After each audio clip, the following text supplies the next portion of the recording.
Assalamualaikum warahmatullahi wabarakatuh. Innal hamdalillah nahmaduhu wa nasta'inuhu wa nastaghfiruh wa na'udzu billahi min shururi anfusina wa min sayyiati a'malina. Man yahdihillahu fala mudilla lahu wa man yudlil fala hadiya lahu. Asyhadu an la ilaha illallah wahdahu la syarika lahu wa asyhadu anna Muhammadan 'abduhu wa rasuluh. Ya ayyuhalladzina amanu taqullaha haqqa tuqatih wa la tamutunna illa wa antum muslimun. Ya ayyuhan nasu taqu rabbakumul ladzi khalaqakum min nafsin wahidah wa khalaqa minha zawjaha wa batha minhuma rijalan katsiran wa nisaa'a wattaqullaha alladzi tasaaluna bihi wal arham innallaha kana 'alaikum raqiba. يا أيها الذين آمنوا اتقوا الله وقولوا قولا سديدا يصلح لكم أعمالكم ويغفر لكم ذنوبكم ومن يطع الله ورسوله فقد فاز فوزا عظيما. أما بعد فإن أصدق الحديث كتاب الله وخير الهدي هدي محمد صلى الله عليه وعلى آله وسلم وشر الأمور محدثاتها وكل محدثة بدعة wa kullu bid'atin dhalalah wa kullu dhalalatin finnar. Ayyuhal ikhwah, a'azakumullah. Alhamdulillah, kita bersyukur kepada Allah Subhanahu wa taala atas segala nikmat yang Allah karuniakan kepada kita, nikmat Islam, nikmat iman, nikmat sehat, nikmat afiah, nikmat dijauhkan oleh Allah dari berbagai macam malapetaka, dan nikmat diberikan hidayah di atas Islam dan sunnah, nikmat diberikan hidayah taufik untuk selalu dan senantiasa menuntut ilmu syar'i, dan masih banyak lagi nikmat-nikmat yang lain yang tidak dapat kita hitung, dan kita wajib mensyukuri semua nikmat Allah Subhanahu wa taala, dan kita juga wajib untuk meminta hidayah kepada Allah Subhanahu wa taala. Allah Subhanahu wa taala mengingatkan kepada kita tentang masalah nikmat ini.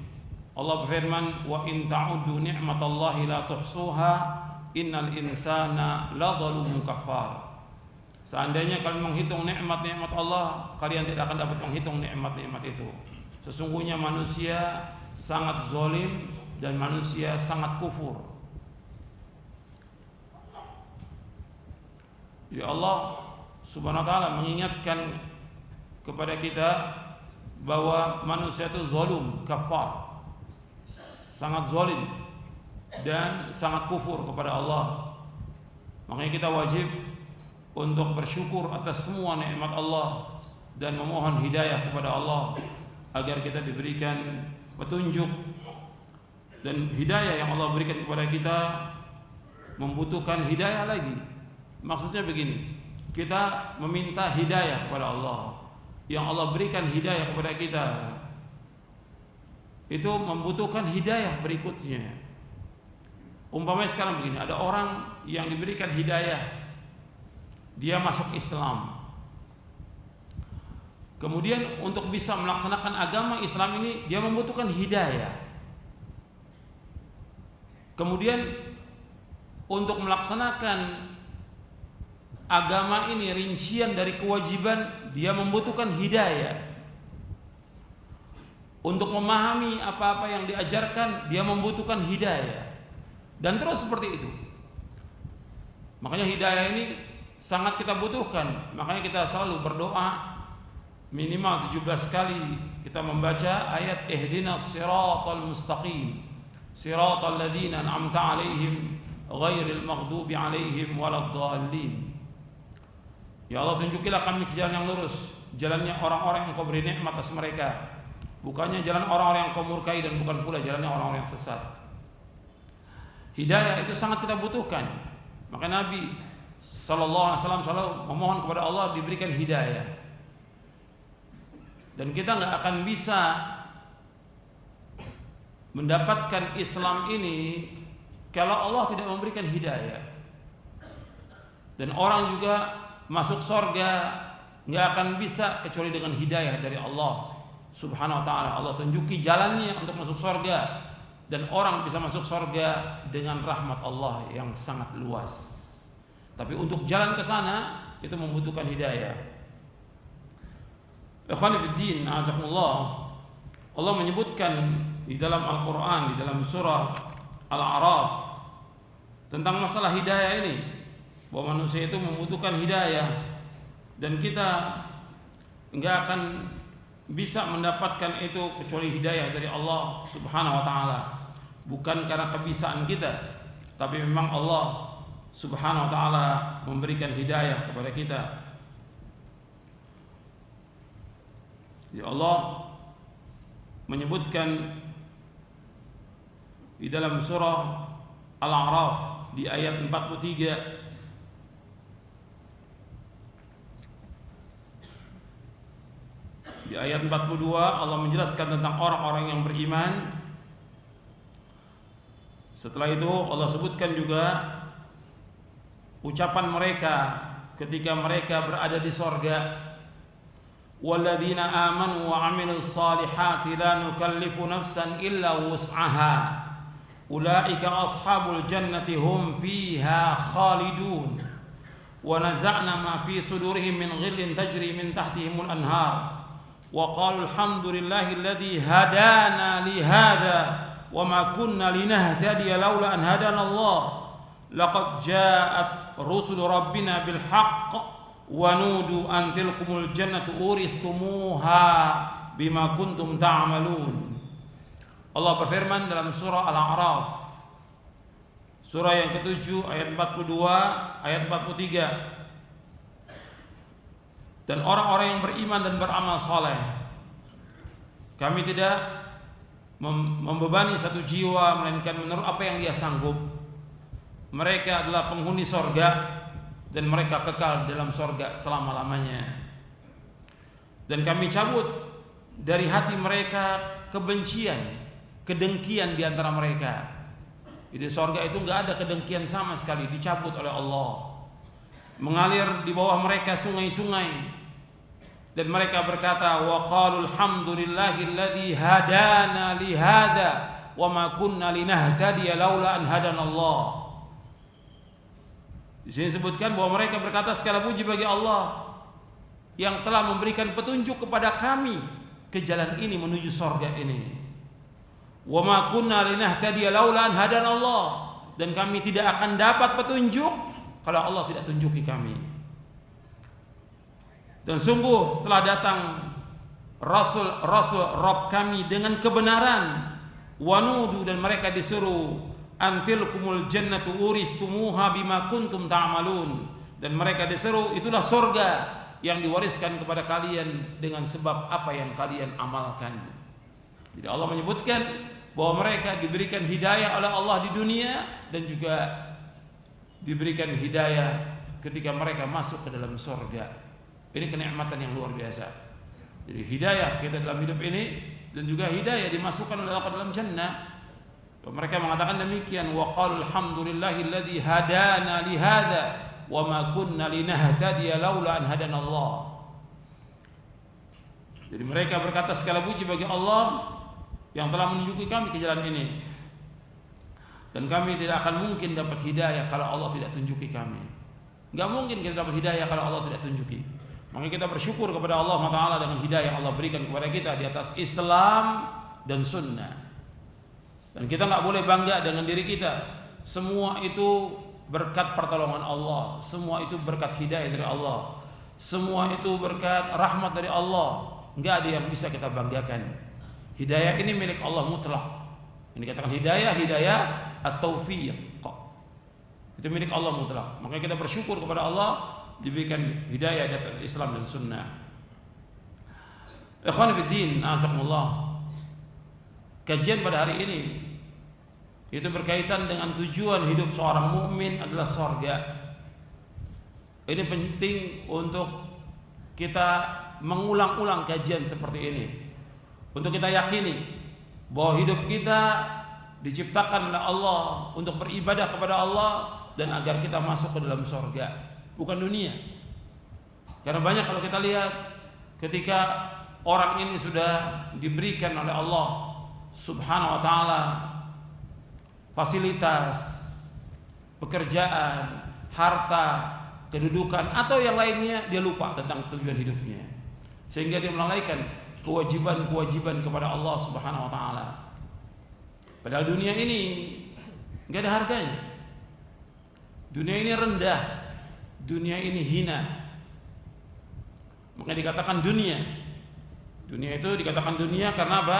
Karena pertama dikatakan dunia ini rendah karena adna minal akhirah, karena dia dekat kepada akhirat. Karena dunia ini sebelum akhirat. Kemudian dikatakan dunia karena dia dani'ah, laisat bi syai'in binisbati lil akhirah. Dikatakan dunia ini dunia karena dia rendah, hina, enggak ada harganya dibandingkan dengan akhirat. Kemudian dunia ini lebih rendah daripada bangkai kambing, lebih jelek daripada bangkai kambing dunia ini. Dunia ini lebih jelek daripada sayap nyamuk, enggak ada harganya dunia ini. Makanya Nabi bersabda sallallahu alaihi wasallam, "Lau kanatid dunya ta'dilu 'indallahi janaha ba'udatin ma saqa kafiran minha syarbata ma'in."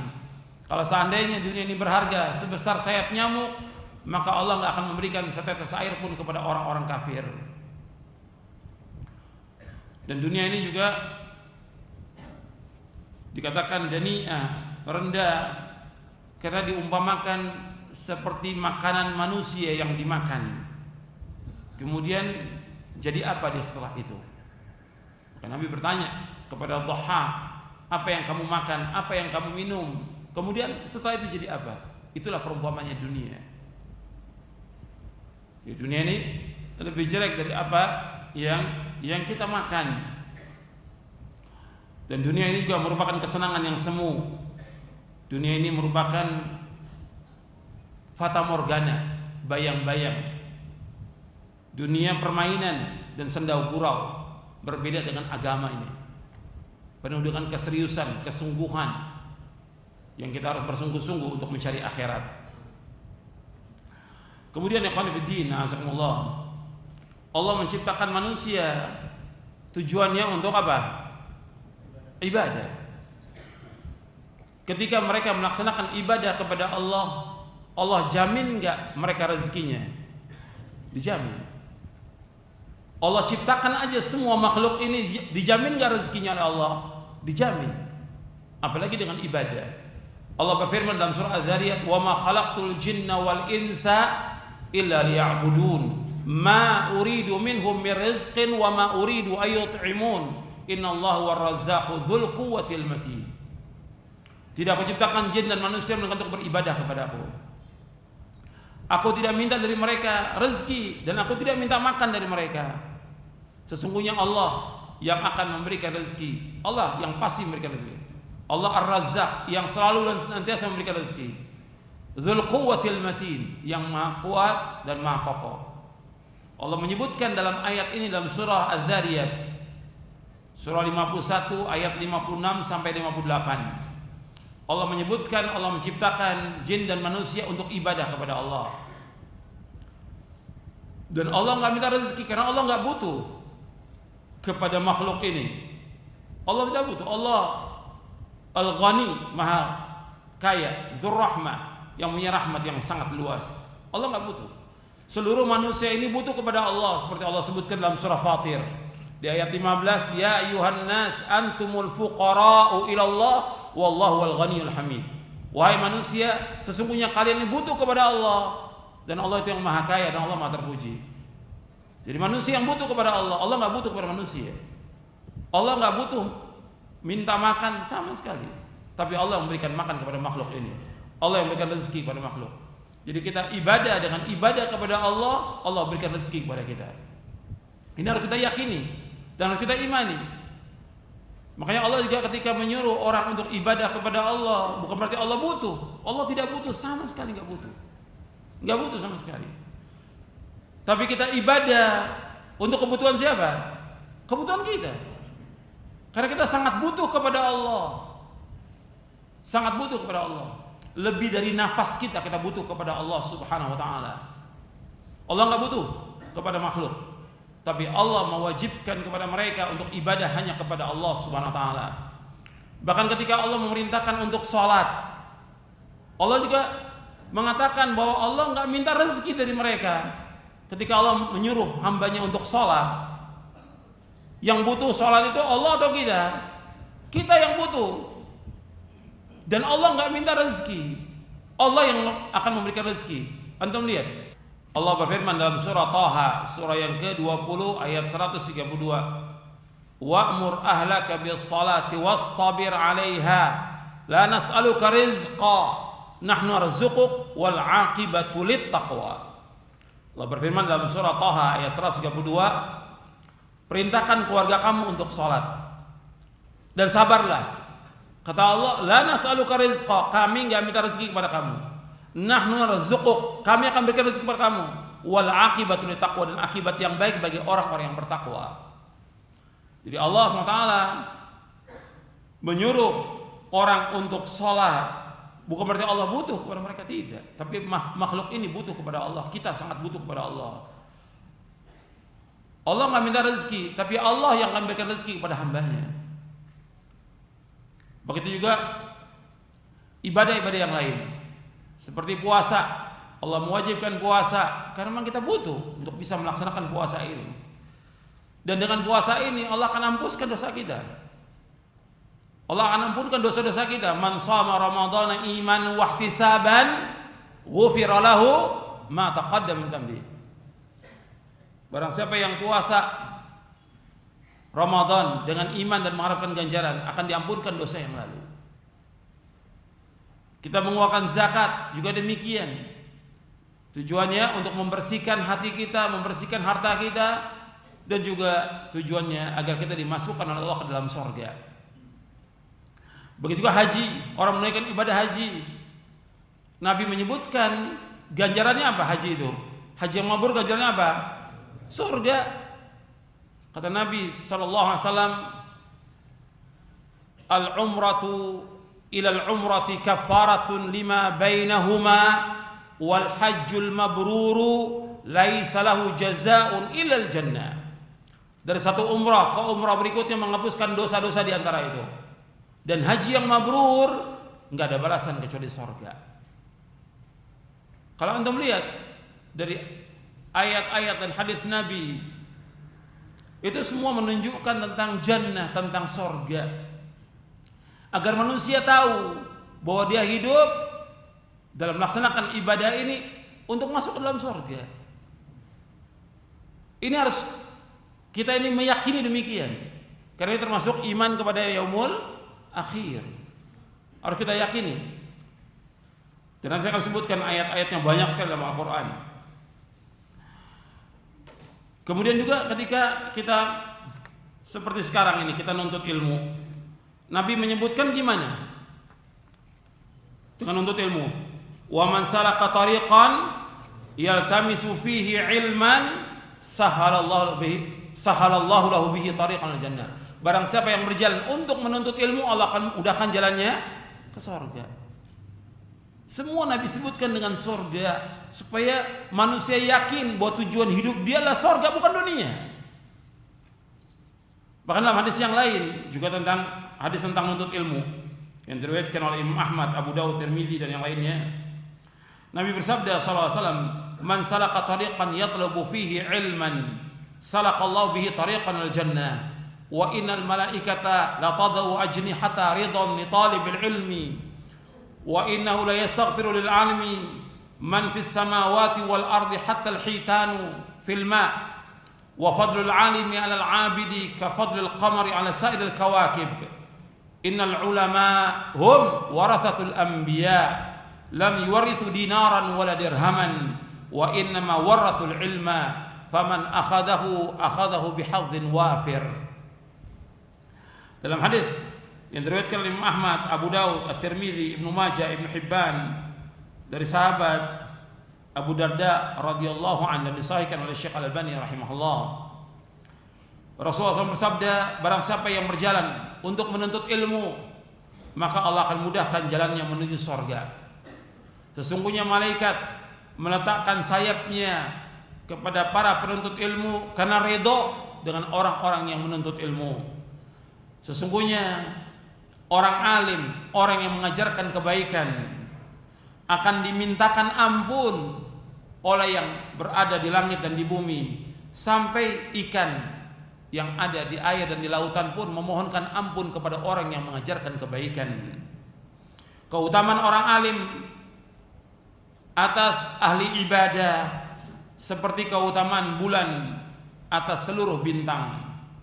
Sesungguhnya ulama, mereka adalah pewaris para nabi. Sesungguhnya para nabi tidak mewariskan dinar dan tidak mewariskan dirham. Para nabi tidak mewariskan dinar dan dirham. Para nabi tidak mewariskan mata uang emas dan mata uang perak. Wa innama warathul ilma, yang mereka wariskan adalah ilmu. Faman akhadahu akhadha bihadzin wafir, barang siapa yang mengambilnya ilmu itu, dia akan mendapatkan bagian yang banyak.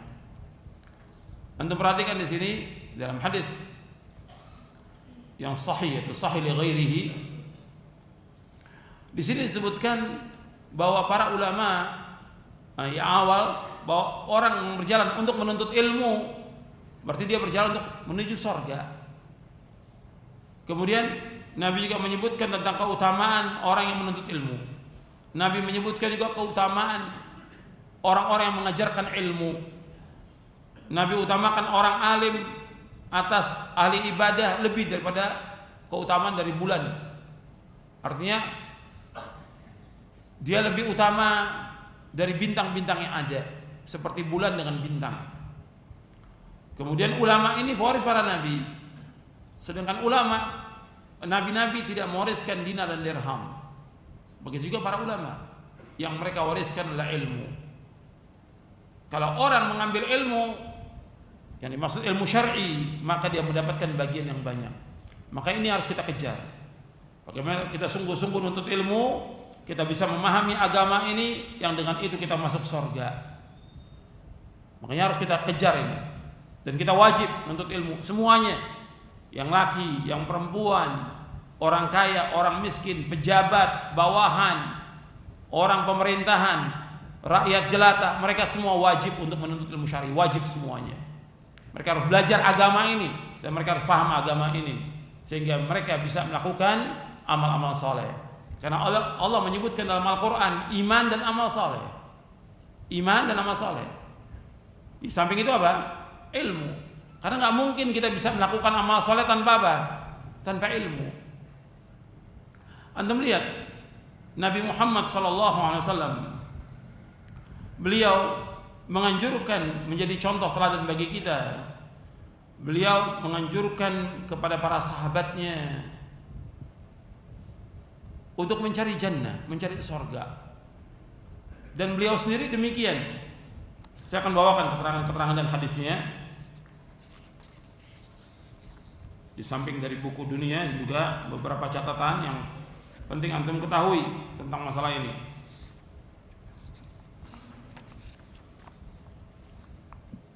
Nabi Muhammad SAW, jadi kalau antum mau catat, ya, yang pertama tadi pembahasan kita tentang tujuan hidup seorang mukmin adalah surga. Dunia kesenangan yang semu, sedang akhirat kesenangan yang abadi. Dunia adalah permainan, sendau gurau, sedangkan agama adalah kesenangan, keseriusan, kesungguhan ibadah untuk mendapatkan kebahagiaan dan surga. Allah menciptakan manusia untuk ibadah kepada Allah SWT. Allah menjamin rezeki hamba-hambanya, dan Allah memerintahkan mereka untuk melaksanakan seluruh bentuk ibadah itu agar mereka mendapatkan surga. Kemudian yang kedua tadi, menuntut ilmu itu jalan menuju surga. Pembahasan yang kedua tadi, menuntut ilmu jalan menuju surga. Kemudian yang ketiga, Nabi SAW ingin menjadi seorang hamba. Beliau tidak mau jadi raja. Beliau ingin jadi seorang hamba. Dari sahabat Abu Hurairah radhiyallahu anhu, jalasa Jibril ila Nabi SAW fa nadhara ila as-sama' fa idza malakun yanzil fa qala Jibril inna hadzal malak ma nazala mundu yaumi khuliqa qabla as-sa'ah. Falamma nazala qala ya Muhammad arsalni ilaika rabbuk afamalikan nabiyyan yaj'aluka aw 'abdan rasula? Qala Jibrilu tawadha li rabbika ya Muhammad. Qala bal 'abdan rasula. Dari Abu Hurairah radhiyallahu anhu, ia berkata, Jibril duduk dekat Nabi sallallahu alaihi wasallam, lalu melihat ke langit. Tiba-tiba ada seorang malaikat turun. Jibril berkata, malaikat ini belum pernah turun sejak diciptakan malaikat ini.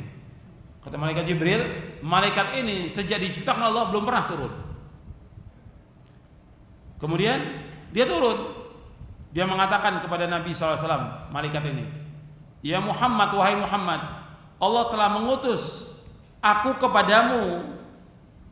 Apakah engkau ingin menjadi seorang raja dan seorang nabi, atau engkau ingin menjadi seorang hamba dan seorang rasul? Apa kata malaikat Jibril kepada Nabi Muhammad SAW? Tawadhu li rabbika ya Muhammad. Tawadhu wahai Muhammad, tawadhu. Maka Nabi Muhammad menjawab sallallahu alaihi wasallam, bal abdan rasula. Bahkan aku ingin jadi seorang hamba dan seorang rasul. Kalau Nabi mau, dikasih nggak mau Allah?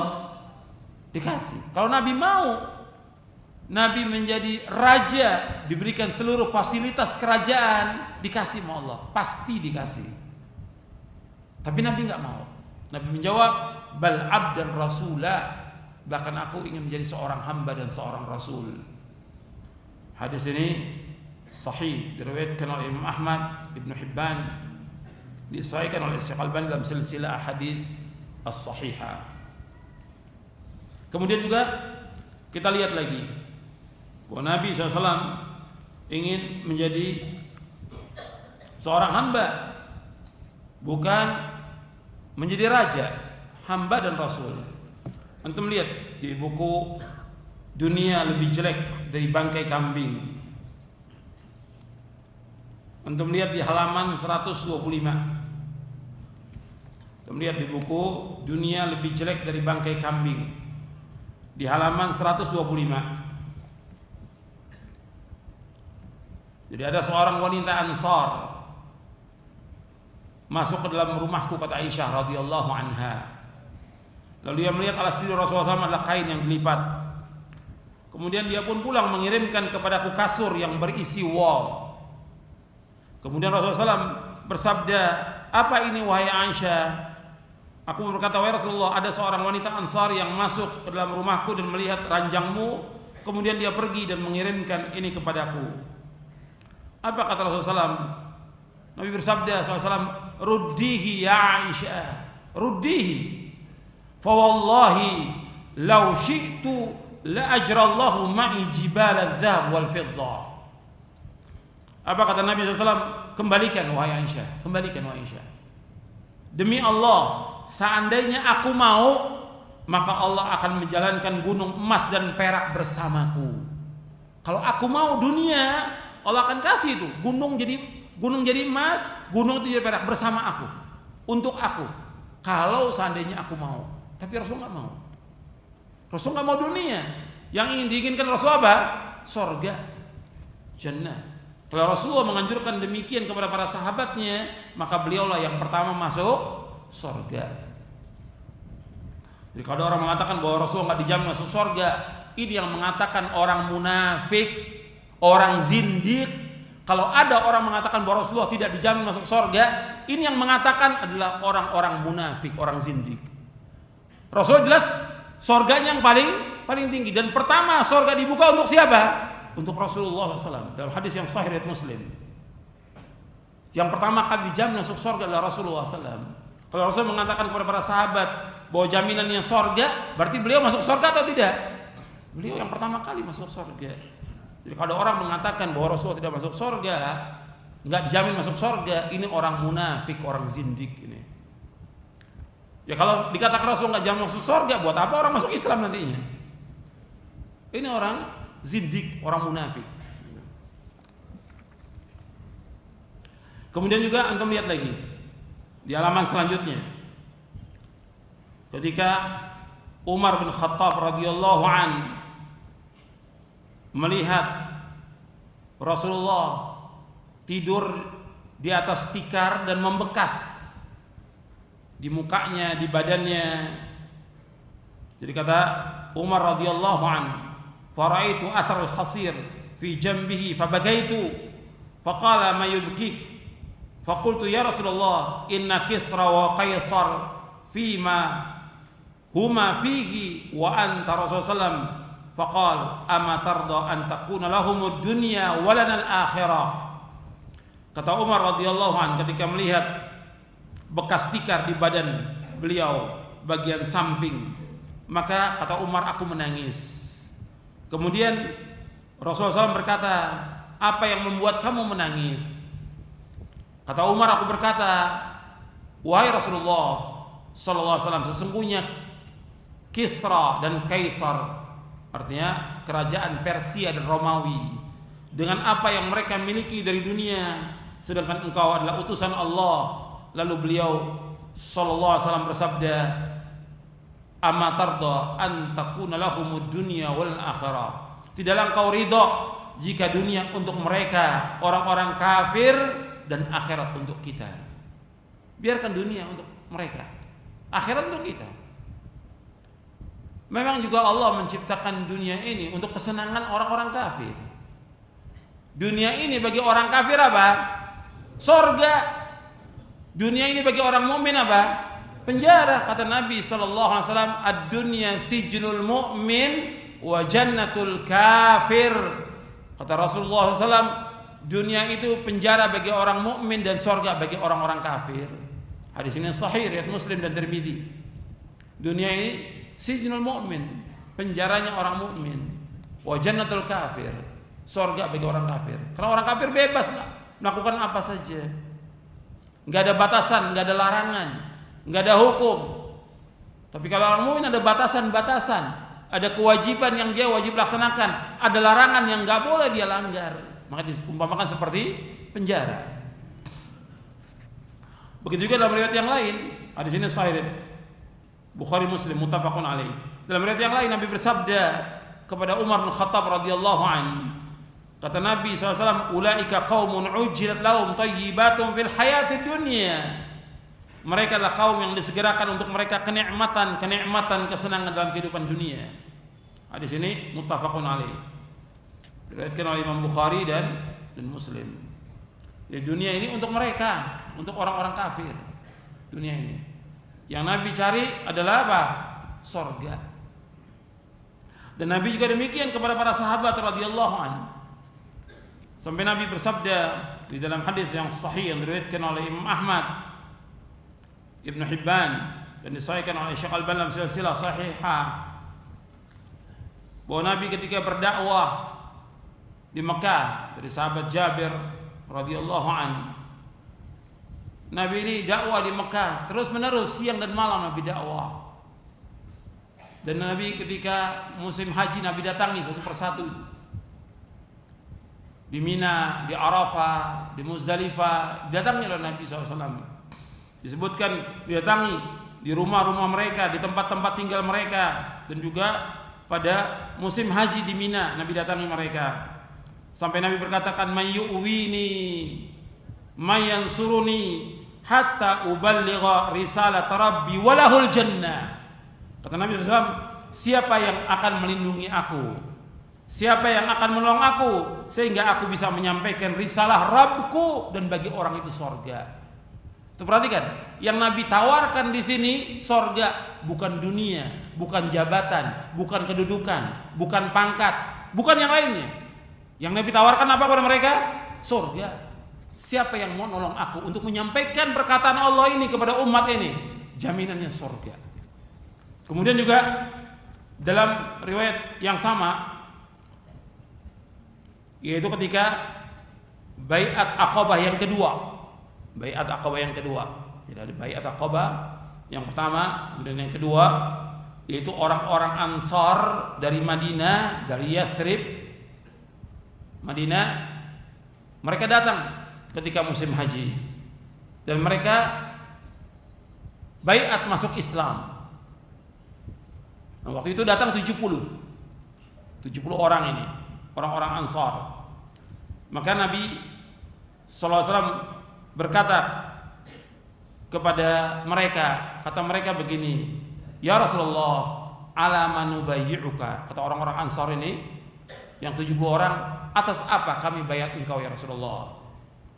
Qala tubayyi'uni ala sam'i wa ta'ah fil nashati wal kasal wan nafaqa fil usri wal yusr wal amri bil ma'ruf wan nahyi 'anil munkar wa an taqulu fillahi la takhafuna fillahi lawmata la'im wa 'ala an tansuruni fatamna'uni idza qadimtu 'alaikum mimma tamna'una minhu anfusakum wa azwajakum wa abna'akum wa lakumul jannah. Itu perhatikan di sini. Ya Rasulullah, atas apa aku baiat engkau ya Rasulullah?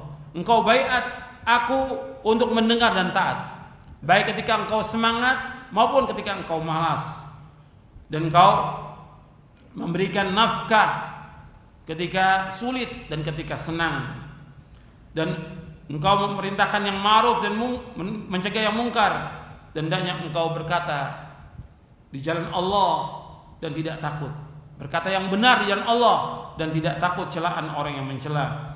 Dan kalian wajib menolong aku, dan kalian wajib mencegah dari gangguan orang lain ketika aku datang kepada kalian, sebagaimana kalian menolong dan membela diri kalian, istri-istri kalian dan anak-anak kalian. Walakumul jannah, bagi kalian surga. Artinya Nabi SAW memberikan baiat kepada mereka untuk mendengar dan taat dan membela Nabi ketika Nabi datang ke Madinah. Kalau Nabi datang ke Madinah, kalian wajib membela, sebagaimana kalian membela diri kalian, istri kalian, anak kalian, wajib membela Rasulullah SAW. Maka jaminannya surga. Bukan dikasih jabatan menteri, bukan. Atau kedudukan apa lagi, jabatan-jabatan yang penting, atau posisi-posisi yang penting, tidak.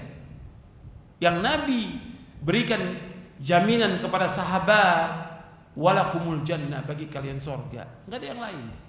Dan itu terus, dan itu diyakini oleh para sahabat hatta orang yang baru masuk Islam. Saya akan bacakan riwayatnya. Dan terus seperti itu. Kemudian para sahabat juga melaksanakan, faqumna ilaina fabaya'nahu. Hadisnya panjang ya, saya enggak baca semuanya.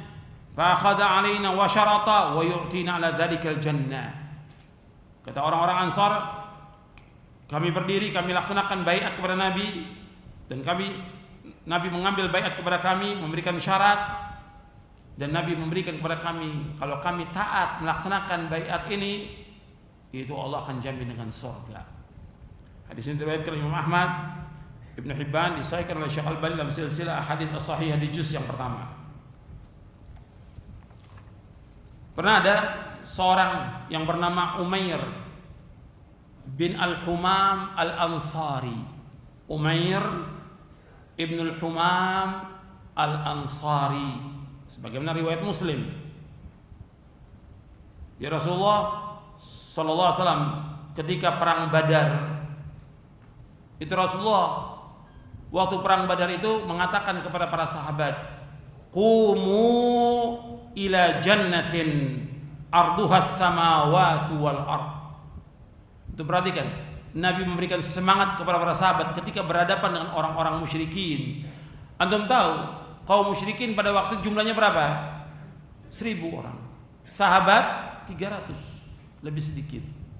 Nabi memberikan semangat kepada para sahabat, qumu, bangkitlah kalian ke sorga yang luasnya seluas langit dan bumi. Tiba-tiba Umair bin Al-Humam Al-Ansari berkata, ya Rasulullah, jannatun arduhas samawati wal ard? Qala na'am. Wahai Rasulullah, surga seluas langit dan bumi? Iya. Kata Umair, bah. Faqala Rasulullah, apa yang membawamu mengatakan bah? Artinya kalimat menyenangkan ini.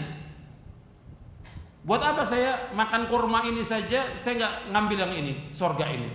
Maka dia tinggalkan itu. Apa yang membuat kamu mengatakan demikian? Apa jawab Umair bin Humam Al-Ansari? La wallahi ya Rasulullah, illa raja'i akuna min ahliha. Aku nggak ada harapkan dari omongan ini kecuali aku mengharapkan sorga. Aku jadi penghuni sorga, nggak ada yang lain. Bukan kedudukan, bukan jabatan, bukan ghanimah, bukan harta rampasan perang, bukan semuanya. An akuna min ahliha. Aku menjadi penghuni sorga. Kemudian dia keluarkan beberapa korma itu, dia makan. Kemudian kata dia, kalau aku masih makan beberapa butir kurma, masih lama hidup aku ini. Maka ditinggalkan oleh dia, dilemparkan. Kemudian dia perang. Tsumma qatalahum hatta qutil. Dia memerangi orang-orang kafir itu sampai dia terbunuh syahid di perang Badar. Dan orang yang ikut perang Badar saja dijamin oleh Rasulullah dengan surga. Hadis ini sahih, diriwayatkan oleh Imam Muslim. Kemudian juga hadis yang lain, Syaddad bin Had menjelaskan tentang anna rajulan minal Arab, ada seorang Badui. Dia datang kepada Nabi SAW, beriman dan mengikuti Nabi SAW. Kemudian dia ikut perang, beriman, ikut perang. Nah, setelah biasa Nabi selesai satu peperangan, dikalahkan musuh, dapat ghanimah bagi. Kemudian perang lagi, dapat lagi ghanimah, dibagi lagi. Nah, orang ini dikasih bagian. Ini baru masuk Islam, orang ini baru masuk Islam. Kemudian dibagi, dikasih oleh seorang sahabat. Kemudian bagiannya dibawa oleh dia kepada Nabi SAW. Dibawa kepada Nabi. Ketika ditanya, ini apa? Ini bagian untuk kamu. Kemudian Nabi membagi kamu. Kemudian fa'akhadahu, diambil bagian itu, ghanimah itu. Faja'a bi ila Nabi SAW. Kemudian dibawa ke Nabi SAW. Faqala ma hadza? Apa ini Rasulullah? Qala qasamtuhu laka. Ini aku bagi untuk kamu. Qala ma ala hadza ittaba'tuka walakinni ittaba'tuka ala an urma ila hahuna wa asyara ila halqihi bisahmin fa amuta fa adkhulal jannata. Perhatikan di sini. Bukan ini ketika dibawa, ini apa ya Rasulullah bagian ini? Ini bagian untuk kamu. Setiap peperangan dapat bagian. Apa kata dia? Bukan untuk ini ya Rasulullah. Aku membaiat engkau masuk Islam. Aku ikut kepada engkau bukan untuk ini, bukan untuk mendapatkan ghanimah. Tetapi aku ikut engkau agar aku dipanah di sini. Ditunjukkan ke lehernya. Ditunjukkan ke lehernya. Dipanah di sini. Kemudian aku mati, lantas aku masuk sorga. Tujuannya satu, sorga, enggak ada yang lain. Itu tujuan hidup seorang mukmin, sorga. Kemudian kata Rasulullah SAW, in tasduqillaha yasdukka. Apabila engkau jujur kepada Allah, maka Allah akan benarkan ucapan kamu itu. Kemudian gak lama terjadi peperangan lagi. Artinya lanjutan dari perang tersebut. Kemudian orang itu dibawa kepada Nabi, sudah meninggal dunia. Seperti yang dia inginkan, dipanah di sini. Kemudian Nabi SAW menanyakan kepada sahabat, betul Rasulullah orang ini yang tadi. Kemudian Nabi maju menyolatkan dia. Dan Nabi berdoa. Di antara doanya, Allahumma hadza abduka kharaja muhajiran fi sabilika faqutila syahidan ana syahidun ala dzalik. Ya Allah, hambamu ini keluar hijrah di jalanmu, dia terbunuh syahid dan aku jadi saksi. Hadis ini sahih, diriwayatkan oleh Imam Nasai dalam Sunan An-Nasai. Kemudian juga waktu perang Uhud, kan antum pernah baca ya, dan pernah dengar juga perang Uhud, Nabi itu menang atau kalah? Kalah dalam perang Uhud. Waktu itu jumlah orang-orang musyrikin 3.000 orang dan sahabat Nabi 1.000. Itu pun berkurang dengan orang-orang munafik. Mereka membelot kembali dari peperangan orang-orang munafik. Waktu itu ketika dikabarkan waktu awal peperangan Nabi menang di babak pertama. Kemudian babak selanjutnya Nabi kalah. Dan dikabarkan bahwa Nabi SAW terbunuh. Maka para sahabat berkata, buat apa kita hidup kalau Nabi sudah meninggal dunia? Jadi dikabarkan, dan Nabi tetap masih hidup tapi kena ini kepalanya luka parah dan giginya juga beberapa gugur. Kemudian di antara sahabat ada yang bernama bernama Anas bin Nadhr. Sebagaimana cerita Anas bin Malik yang diriwayatkan oleh Imam Bukhari dan Muslim, kata Anas bin Nadhr kepada para sahabat, dia bertemu dengan sahabat yang lain, untuk apa kita hidup? Kalau Nabi sudah meninggal dunia, kita maju memerangi orang-orang kafir. Apa di antara perkataan Anas bin Nadhr? Perkataannya gini, kata Anas, ya Sa'ad, waktu itu dia mengajak Sa'ad bin Mu'adz dan juga sahabat yang lain. Inni ajidu rihal jannah duna Uhud. Kata dia ketika memberikan semangat kepada para sahabat dan juga kepada Sa'ad bin Mu'adz, inni ajidu rihal jannah duna Uhud. Sesungguhnya aku mendapatkan aroma sorga dari balik Uhud. Jadi yang ada di hati mereka, di kepala mereka, keyakinan mereka, hidup ini berjuang untuk masuk sorga, bukan yang lain. Bukan mendapatkan uang, bukan kedudukan, bukan harta, bukan jabatan, bukan yang lain, masuk sorga. Maka dia memberikan semangat kepada sahabat, sesungguhnya aku mendapatkan aroma sorga dari balik Uhud. Maka terus dia maju berperang sampai dicincang semuanya oleh orang-orang kafir. Yang tersisa hanya tangannya ini. Itu pun diketahui oleh saudaranya. Semua dicincang oleh orang kafir. Maju ke medan perang Uhud sampai mati dia. Syahid, dan bukannya mati begitu aja, dicincang oleh orang-orang kafir sampai tangannya baru ketahuan oleh saudaranya. Bahwa ini Anas bin Nadhr. Jelas para sahabat kalau kita lihat, mereka itu tujuan hidupnya adalah surga. Contoh lagi, ada seorang pembantu Nabi. Kan yang antum kenal pembantu Nabi itu siapa? Anas bin Malik. Ada lagi pembantu Nabi berapa? Di antaranya ada pembantu Nabi SAW namanya Rabi'ah bin Ka'ab al-Aslami. Hadis ini diriwayatkan oleh Imam Ahmad dalam musnadnya dan juga dalam Sahih Muslim. Kalau di musnad Imam Ahmad panjang riwayatnya. Yang namanya Rabi'ah bin Ka'ab al-Aslami ini membantu Nabi SAW. Ya wajar Nabi SAW menawarkan kepada pembantunya, apa sih yang kau inginkan? Wajar kalau seorang majikan umpamanya punya pelayan, menawarkan kepada pelayan, apa sih yang kamu inginkan? Dia sudah bekerja untuk kita, sudah baik bekerja untuk kita, pantas ditawarkan.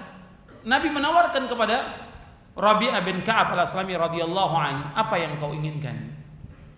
Gak langsung jawab dia. Dalam musnad Imam Ahmad disebutkan, mikir dulu dia, berpikir.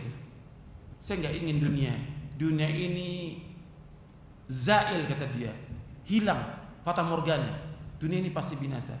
Yang aku inginkan surga. Nabi tanya lagi, seperti itu lagi, akhirnya dijawab oleh, dalam riwayat Muslim dijawab oleh Rabi'ah bin Ka'ab, uridu murafaqataka fil jannah. Aku ingin menemani engkau di surga, enggak ada yang lain. Aku ingin menemani engkau di sorga. Apa kata Nabi? Awa ghaira dzalik. Apa ada yang lain? Selain sorga ada nggak yang lain? Tidak ada yang lain. Ini yang riwayat Muslim. Enggak ada yang lain. Itu aja sudah. Apa kata Nabi SAW? A'inni ala nafsika bikathratis sujud. A'inni ala nafsika bikathratis sujud. Tolonglah diriku, tolonglah aku untuk dirimu dengan memperbanyak sujud. Artinya tolonglah aku dengan dirimu itu. Nah, ini ala nafsika. Artinya kamu tolong aku untuk bisa menemani aku atas dirimu untuk bisa masuk surga dengan banyak sujud. Artinya dengan banyak melaksanakan sholat-sholat sunnah yang disyariatkan. Hadis ini sahih riwayat Muslim.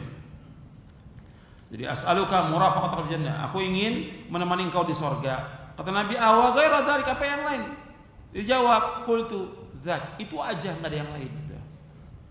Maka langsung Nabi bersabda SAW, fa'inni ala nafsika bikathrat sujud. Maka tolonglah aku untuk dirimu dengan banyak sujud. Ini diriwayatkan oleh Imam Ahmad dan Imam Muslim.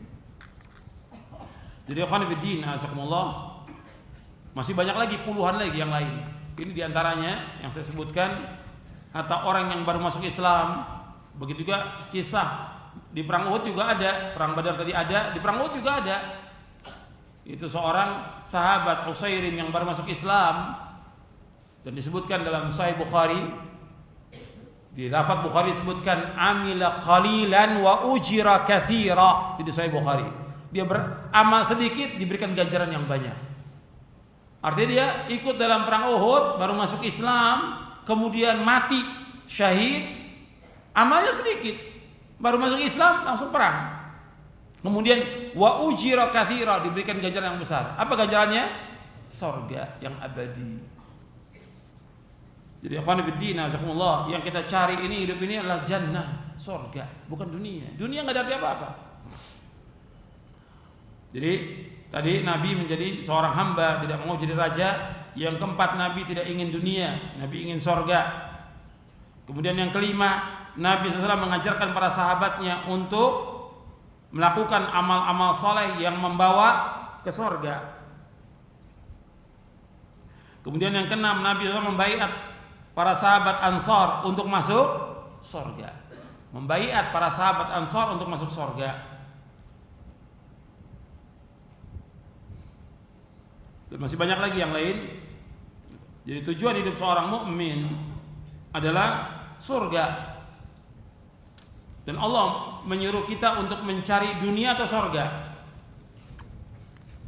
Ketika Allah berfirman tentang Qarun diberikan kekayaan yang luar biasa. Allah berfirman, antum lihat dalam surah Al-Qasas, surah 28 ayat 77. Surah Al-Qasas, Allah berfirman dalam surah Al-Qasas ayat 77, wabtaghi fima ataqallahu daral akhirah wa la tansa nasibaka minad dunya wa ahsin kama ahsanallahu ilaik wa la tabghil fasada fil ard innallaha la yuhibbul mufsidin. Dalam kamu cari apa yang Allah sediakan untuk kamu di negeri akhirat, jangan kamu lupa bagianmu dari dunia. Berbuat baiklah sebagaimana Allah telah berbuat baik kepada kamu. Janganlah engkau mencari kerusakan di muka bumi. Sesungguhnya Allah tidak menyukai orang-orang yang berbuat kerusakan. Dijelaskan oleh Al-Hafidz Ibnu Katsir tentang tafsir ayat ini. Wa qawlu wabtaghi fima ataqalla daral akhirah wa la tansa nasibaka minad dunya. Ay ista'mil ma wahabaka Allah min hadzal mal al-jazil wa ni'mati at-ta'ilah fi ta'ati rabbika wa taqarrub ilayhi bi anwa'il qurubat allati yahsulaka biha ats-tsawab fid daril akhirah. Dalam kamu cari apa yang Allah sediakan bagi kamu di akhirat dan kamu lupakan nasib kamu di dunia ini. Artinya kamu gunakan apa yang Allah berikan kepada kamu dari harta yang banyak dan nikmat yang besar untuk taat kepada Allah, mendekat kepada Allah dengan berbagai macam bentuk-bentuk ketaatan, yang dengan itu kamu mendapatkan ganjaran nanti di akhirat. Wala tansa nasibaka minad dunya, jangan kamu lupakan bagianmu dari dunia. Kata Ibnu Katsir rahimahullah, ay mimma abahallahu fiha minal ma'akil wal masyarib wal malabis wal masakin wal manakih fa inna rabbika 'alaika haqqan wa li nafsika 'alaika haqqan wa li ahlika 'alaika haqqan wa li zawrika 'alaika haqqan fa'ati kulli dhi haqqin haqqahu. Kata Ibnu Katsir rahimahullah, jangan kamu lupakan nasibmu di dunia ini itu dari apa-apa yang Allah bolehkan dari kalian, dari makanan, minuman, pakaian, tempat tinggal, juga menikah. Karena sesungguhnya Rabb kamu punya hak atas kamu, dirimu punya hak atas kamu, keluargamu punya hak atas kamu, tamumu punya hak atas kamu, maka berikanlah setiap orang haknya. Kemudian wa ahsin kama ahsana ay ahsin lil khalqi, dalam kamu berbaik kepada makhluk ini. Kemudian disebutkan lagi wala tabghil fasada fil ard, janganlah kamu membuat kerusakan di muka bumi. Jangan kamu berbuat jelek kepada makhluk Allah ini. Innallaha la yuhibbul mufsidin, sesungguhnya Allah tidak menyukai orang-orang yang berbuat kerusakan. Jadi disuruh kita oleh Allah untuk mencari apa? Mencari apa? Akhirat. Yang Allah suruh wabtaghi fi ma ataqallahu daral akhirah, kamu cari apa yang Allah sediakan buat kamu di surga. Cuma untuk dunia apa? Jangan dilupakan. Ya tujuannya apa kalau di sini? Yang dicari dengan semangat sungguh-sungguh apa? Akhirat. Karena kita memang diciptakan oleh Allah untuk apa? Untuk ibadah. Dunia dengan segala macam isinya ini pasti akan hilang. Perhiasan. Makanya Allah menyebutkan dalam surah Al-Kahfi, antum lihat dalam surah Al-Kahfi, al-malu wal banuna zinatul hayatid dunya wal baqiyatus salihatu khairun inda rabbika thawaban wa khairun amala. Antum lihat dalam surah Al-Kahfi ayat 46. Allah menyebutkan al-malu wal banuna zinatul hayatid dunya. Harta dan anak-anak perhiasan kehidupan dunia. Wal baqiyatus salihatu khairun 'inda rabbika thawaban wa khairun amala. Adapun al baqiyatus salihat, amal-amal yang baik, amal-amal yang saleh. Salat yang 5 waktu, puasa, zakat dan yang lainnya, termasuk zikir. Sebagian dari sahabat dan tabi'in menafsirkan dengan salat yang 5 waktu, sebagian menafsirkan dengan ucapan subhanallah walhamdulillah wala ilaha illallah Allahu akbar la haula wala quwata illa billah. Itu adalah yang paling baik ganjarannya dan juga merupakan sebaik cita-cita seorang mukmin. Wa khairun amala. Sebaik cita-cita seorang mukmin apa? Surga. Makanya dia harus perhatikan bahwa dunia itu, harta itu bukan tujuan hidup kita. Bahkan Nabi menyebutkan tentang harta ini fitnah atau bukan? Fitnah. Bahkan Nabi bersabda sallallahu alaihi wasallam, kata Nabi, inna likulli ummatin fitnah wa fitnatu ummati al-mal. Setiap umat ada fitnahnya dan fitnah umatku ada masalah apa? Masalah harta. Maka Nabi SAW tidak takut kepada para sahabat bahwa mereka itu fakir. Nabi nggak takut kepada umatnya fakir. Nabi nggak takut umatnya miskin, nggak takut. Antum lihat hadisnya di halaman 127, 128 di buku dunia. Rasulullah SAW bersabda, abshiru wa ammilu ma yasurrukum, fa wallahi mal faqra akhsha alaikum, walakin yakhsha alaikum an tubsata ad-dunya alaikum kama busitat ala man kana qablakum, fatanafasuha kama tanafasuha wa tuhlikakum kama ahlakathum.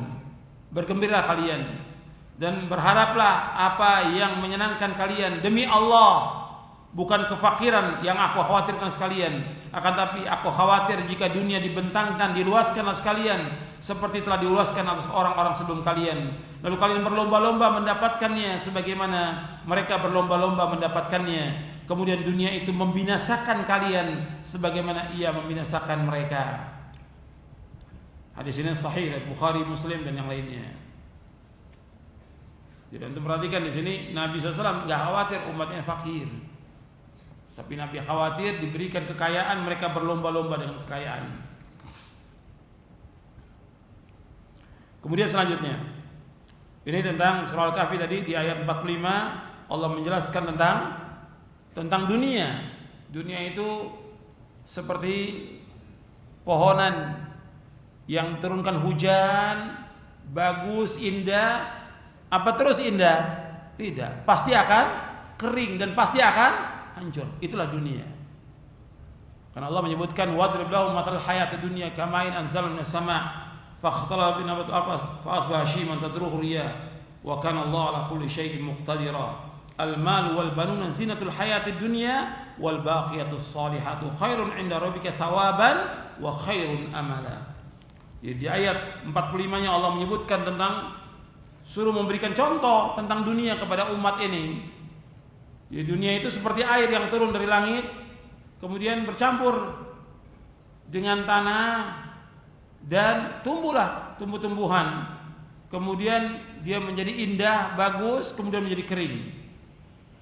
Hancur diterpa oleh angin. Dan Allah Maha berkuasa atas segala sesuatu. Kemudian Allah sebutkan lagi tentang harta dan anak-anak merupakan perhiasan dunia, tapi Allah menyebutkan wal baqiyatus salihat khairun 'inda rabbika thawaban wa khairun amala. Disuruh kita al baqiyat salih, mengerjakan amal-amal saleh, iman dan amal saleh, dan itu yang paling kekal. Makanya Allah menyebutkan dalam Al-Quran, kalau antum lihat dalam ayat Al-Quran banyak sekali Allah menyebutkan tentang iman dan amal soleh memasukkan manusia ke sorga. Kalau Allah menyebutkan demikian dalam Al-Quran, kalau kita tadabbur, berarti kita disuruh untuk apa? Untuk mengokohkan iman kita, menguatkan iman kita, kemudian kita terus menuntut ilmu, dan kita memperbanyak apa? Amal soleh. Anda melihat banyak ya, bukan satu ayat di surah Al-Baqarah aja Anda bisa lihat. Wa basyiril ladzina amanu wa amilus salihati anna lahum jannatin tajri min tahtil anhar. Seterusnya, berikanlah kabar gembira kepada orang beriman beramal saleh bahwa bagi mereka surga-surga yang mengalir di bawahnya sungai-sungai. Dan seterusnya. Kemudian juga Allah berfirman dalam surah Al-Kahfi, innal ladzina amanu wa amilus salihati kanat lahum jannatul firdausi nuzula. Sungguhnya orang beriman dan beramal saleh, bagi mereka surga-surga Firdaus sebagai tempat tinggal mereka. Allah juga berfirman dalam surah Yunus, innal ladzina amanu wa amilus salihati yahdihim rabbuhum bi imanihim tajri min tahtihimul anharu fi jannatin na'im. Sungguhnya orang beriman dan beramal saleh, Allah tunjuki dengan iman mereka mengalir di bawah mereka sungai-sungai di sorga yang penuh dengan kenikmatan. Allah juga berfirman dalam surah Luqman, innal ladzina amanu wa amilus salihati lahum jannatun na'im. Sesungguhnya orang beriman beramal saleh, bagi mereka itu surga-surga kenikmatan. Dalam surah Al-Buruj Allah berfirman, innal ladzina amanu wa amilus salihati lahum jannatun tajri min tahtil anhar dzalikal fawzul kabir. Sesungguhnya orang-orang beriman dan beramal saleh, bagi mereka surga-surga yang mengalir di bawahnya sungai-sungai, yang demikian kemenangan yang besar. Semuanya Allah sebutkan dengan apa? Surga. Kalau antum tadabbur ayat Al-Quran, mestinya kita tambah semangat dalam kita melakukan amal-amal soleh. Tujuannya apa? Surga. Bukan dapat balasan di dunia, bukan. Bukan dapat kedudukan, bukan jabatan, bukan pujian, bukan sanjungan, bukan harta, bukan uang, bukan yang lain. Tapi surga. Seluruh amal soleh yang kita tujukan adalah surga. Makanya ketika ada orang yang menuntut ilmu, yang mestinya nuntut ilmunya karena Allah, tapi ingin mendapatkan apa? Sesuatu sedikit dari dunia, uang. Ini untuk ilmu, apalagi yang mengajarkannya. Mesti diharapkan karena Allah, bukan mengharapkan uang dari manusia, bukan mengharapkan sesuatu dari manusia. Diharapkan apa? Keridhaan Allah. Yang diharapkan surga dengan dia mengajarkan ilmu yang bermanfaat kepada umat ini, bukan dunia. Maka Nabi bersabda tentang orang yang nuntut ilmu, man ta'allama ilman mimma yubtagha bihi wajhullah la yata'allamu illa liyusiba bi ardhin min ad-dunya lam yajid arfal jannati yaumil qiyamah. Barang siapa yang menuntut ilmu yang mestinya dia mencari wajah Allah, tapi dia menuntut ilmu untuk mengharapkan sedikit dari dunia, maka dia tidak mendapatkan aroma surga. Hadis ini sahih, disahihkan oleh Syekh Albani, Abu Daud dan yang lainnya. Jadi orang yang menuntut ilmu tujuannya dunia, maka enggak dapat aroma surga.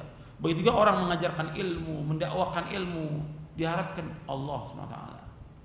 Yang diharapkan surga. Makanya antum lihat para nabi dan para rasul alaihi wassalatu wassalam dalam Al-Quran, Allah ulang-ulang dalam surah Asy-Syu'ara, la as'alukum alaihi ajra in ajriya ala rabbil alamin. Aku enggak minta upah dari berdakwah ini, mengajak manusia ke Allah. Aku enggak minta upah, nggak minta ganjaran, tapi yang aku harapkan apa? Ganjaranku adalah di sisi Allah SWT. Nabi Nuh juga mengatakan, Nabi Nuh alaihissalam, la as'alukum alaihi mala, aku nggak minta upah, nggak minta harta dari kalian. Jadi ikhwan fillah, jazakumullah, jelas itu tujuan hidup seorang mukmin adalah jannah, surga. Itu harus jelas di depan mata kita, jelas. Gitu. Kita harus yakin, karena kita wajib mengimani tentang yaumul akhir, bukan dunia.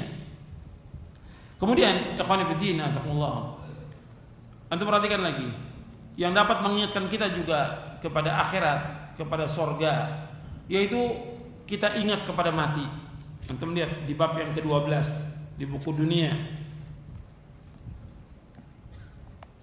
banyak orang-orang yang sibuk dengan kedudukan, dengan jabatan, dengan segala macam.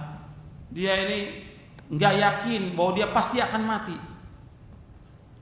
Antum lihat, sibuk dengan jabatannya, sibuk dengan dunianya, sibuk dengan kedudukannya, sampai sholat ditinggalkan, sampai kewajiban kepada orang tuanya ditinggalkan. Dan kewajiban yang lain ditinggalkan oleh dia. Kenapa? Dunia. Yang dikejar apa? Dunia. Dia nggak ingat bahwa dia pasti akan mati. Antum bisa lihat orang-orang yang udah mengejar dunia, yang akhirnya apa? Yang akhirnya sakit mereka. Sebagian jabatannya hilang dan dia nggak dapat apa-apa. Sebagian sakit yang berkepanjangan. Sebagian dia kena azab dengan sebab perbuatan dosa dan maksiat yang dia lakukan. Ada yang sakit berkepanjangan. Ada yang juga diberikan macam-macam sudah azab pada dirinya, pada istrinya, pada anaknya, pada segala macam. Karena apa? Karena dosa yang dia lakukan. Dia nggak ingat bahwa dia itu pasti akan mati. Kita harus ingat. Dan kita juga jangan tertipu dengan kehidupan orang kafir. Saya bawakan di buku ini, buku dunia ini. Jangan tertipu. Orang-orang kafir yang diberikan segala macam fasilitas, kenikmatan dan segala macam, tujuannya apa? Agar mereka tambah dosa. Wala yahsabanna alladziina kafaru annama numli lahum khairun anfusihim innama numli lahum liyazdadu itsma wa lahum adzabun muhin. Dalam surah Al-Imran. Jangan orang-orang kafir menyangka bahwa apa yang kami berikan kepada mereka itu baik buat mereka. Tidak. Harta yang diberikan, kedudukan, jabatan yang diberikan kepada mereka, tujuannya liyazdadu itsma, agar mereka bertambah apa? Bertambah dosa.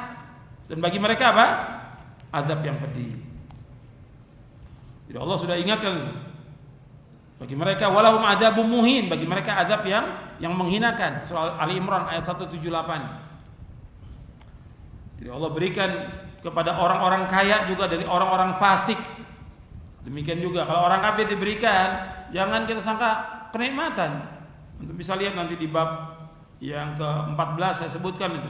Orang muslim tidak boleh tertipu dengan kekayaan yang dimiliki oleh orang-orang kafir, kemajuan yang dimiliki oleh orang kafir. Jangan tertipu kita. Bahkan juga kepada orang-orang fasik, orang muslim yang banyak berbuat dosa. Ada nggak orang muslim berbuat dosa? Banyak. Fasik dia, diberikan kekayaan, tapi dia maksiat terus menerus. Ini namanya Allah memberikan apa? Ulur kepada mereka. Namanya istidraj. Untuk melihat di halaman 166. Di halaman 166. Idza ra'aitallaha yu'til 'abda minad dunya 'ala ma'asihi ma yuhibb fa innama huwa istidrajun. Thumma tala Rasulullah sallam falamma nasu ma dzukiru bi fatahna 'alaihim abwaaba kulli syai' hatta idza farihu bima utu akhadnahum baghtatan fa idahum mublisun. Jika engkau melihat Allah memberikan kepada seorang hamba dari perkara dunia yang ia senangi, padahal hamba tersebut banyak bermaksiat, maka itu merupakan istidraj, diulur oleh Allah. Lalu Rasulullah SAW membaca ayat dalam surah Al-An'am di ayat 44, falamma nasu ma dzukiru bihi fatahna 'alaihim abwaaba kulli syai' hatta idza farihu bima utu akhadnahum baghtatan fa idahum mublisun. Maka ketika mereka melupakan peringatan yang telah diberikan kepada mereka, kami pun membukakan semua pintu kesenangan untuk mereka, sehingga ketika mereka bergembira dengan apa yang telah diberikan kepada mereka, kami siksa mereka dengan tiba-tiba, maka ketika itu mereka terdiam putus asa. Ini hadis sahih riwayat Imam Ahmad dari Uqbah bin Amir, dan Syekh Al-Albani mensahihkan dalam silsilah hadis as-sahihah di juz yang pertama. Maka kita jangan tertipu dengan yang dimiliki oleh orang-orang kafir, orang-orang kaya. Kita lihat Rasulullah SAW tidak tertipu dengan Persia dan Romawi, dengan kedudukan mereka, dengan singgasana mereka, dengan kekayaan mereka. Rasul tidak tertipu. Itu satu kaum yang disegerakan apanya oleh Allah? Kebaikannya. Ulaika qaumun ujrat thayyibatun fil hayatid dunya. Itu mereka disegerakan kebaikan di dunia ini. Tapi di akhirat enggak tahu apa. Makanya Allah menyebutkan tentang orang-orang kafir. Kata Allah dalam Al-Qur'an, wa qadimna ila ma 'amilu min 'amalin faja'alnahu haba'an manthura. Kami hadapkan semua amal orang-orang kafir, kami jadikan seperti debu-debu yang berterbangan, enggak dinilai oleh Allah. Semuanya dihapus amal-amalnya. dan mereka kekal dalam neraka selama-lamanya. Setelah di neraka mereka katakan, ya Allah, keluarkan kami dari neraka, kami akan tebus dengan sepenuh bumi emas, kata mereka. Allah sebutkan dalam surah Ali Imran, Allah sebutkan dalam surah Al-Maidah. Tapi nggak bisa mereka keluar neraka, mereka kekal dalam neraka selama-lamanya. La yamutu fiha wa la yahya, nggak mati dan nggak hidup, tetap kekal dalam neraka selama-lamanya. Waliyadzubillah. Dunia kita hidup ini cuma setengah hari, 60 tahun. Tapi akhirat jutaan tahun, kekal abadi. Makanya orang yang berakal dan beriman mesti memilih apa? Akhirat. Kata Ibnu Qayyim rahimahullah dalam kitabnya Al-Fawaid, kata beliau, orang yang beriman mesti berpikir. Dan ini sudah saya bawakan pada bulan yang lalu di masjid ini juga. Iman dan akal. Allah beriman dan berakal. Allah menyebutkan juga tentang dunia dengan kalimat afala ta'qilun. Kenapa kalian tidak berakal? Enggak mikirin dunia ini laibun walahun. Wad darul akhirah khairul ladzina taqun afala ta'qilun, kata Allah dalam surah Al-An'am. Dunia ini innamal hayatud dunya laibun walahun.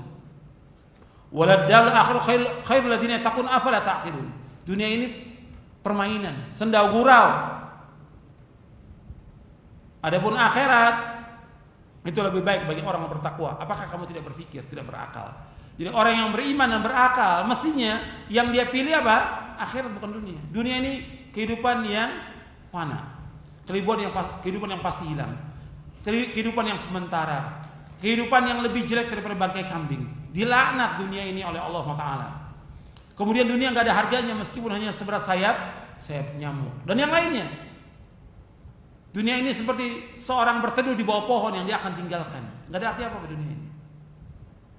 Orang yang beriman mesti mengimani, dan orang berakal mesti dia gunakan akalnya. Bahwa dunia nggak ada harganya.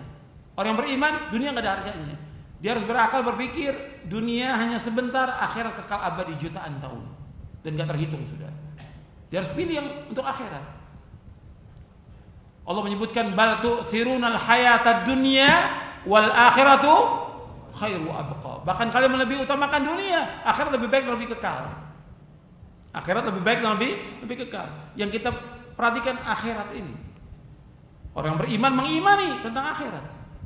Orang yang berakal mesti berpikir dia mestinya memilih yang kekal dan abadi. Allah bagi rahmat ini berapa? Allah menciptakan rahmat berapa?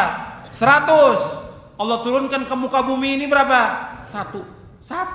Yang dengan satu ini semua manusia mendapatkan kenikmatan, semua binatang mendapatkan kenikmatan, semua makhluk mendapatkan kenikmatan, semuanya. Hatta orang kafir, fasik, fajir mendapatkan satu rahmat ini, semuanya.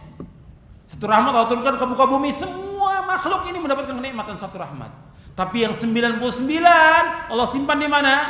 Di sorga. Orang yang berakal dan beriman mesti pilih yang 99, bukan yang satu.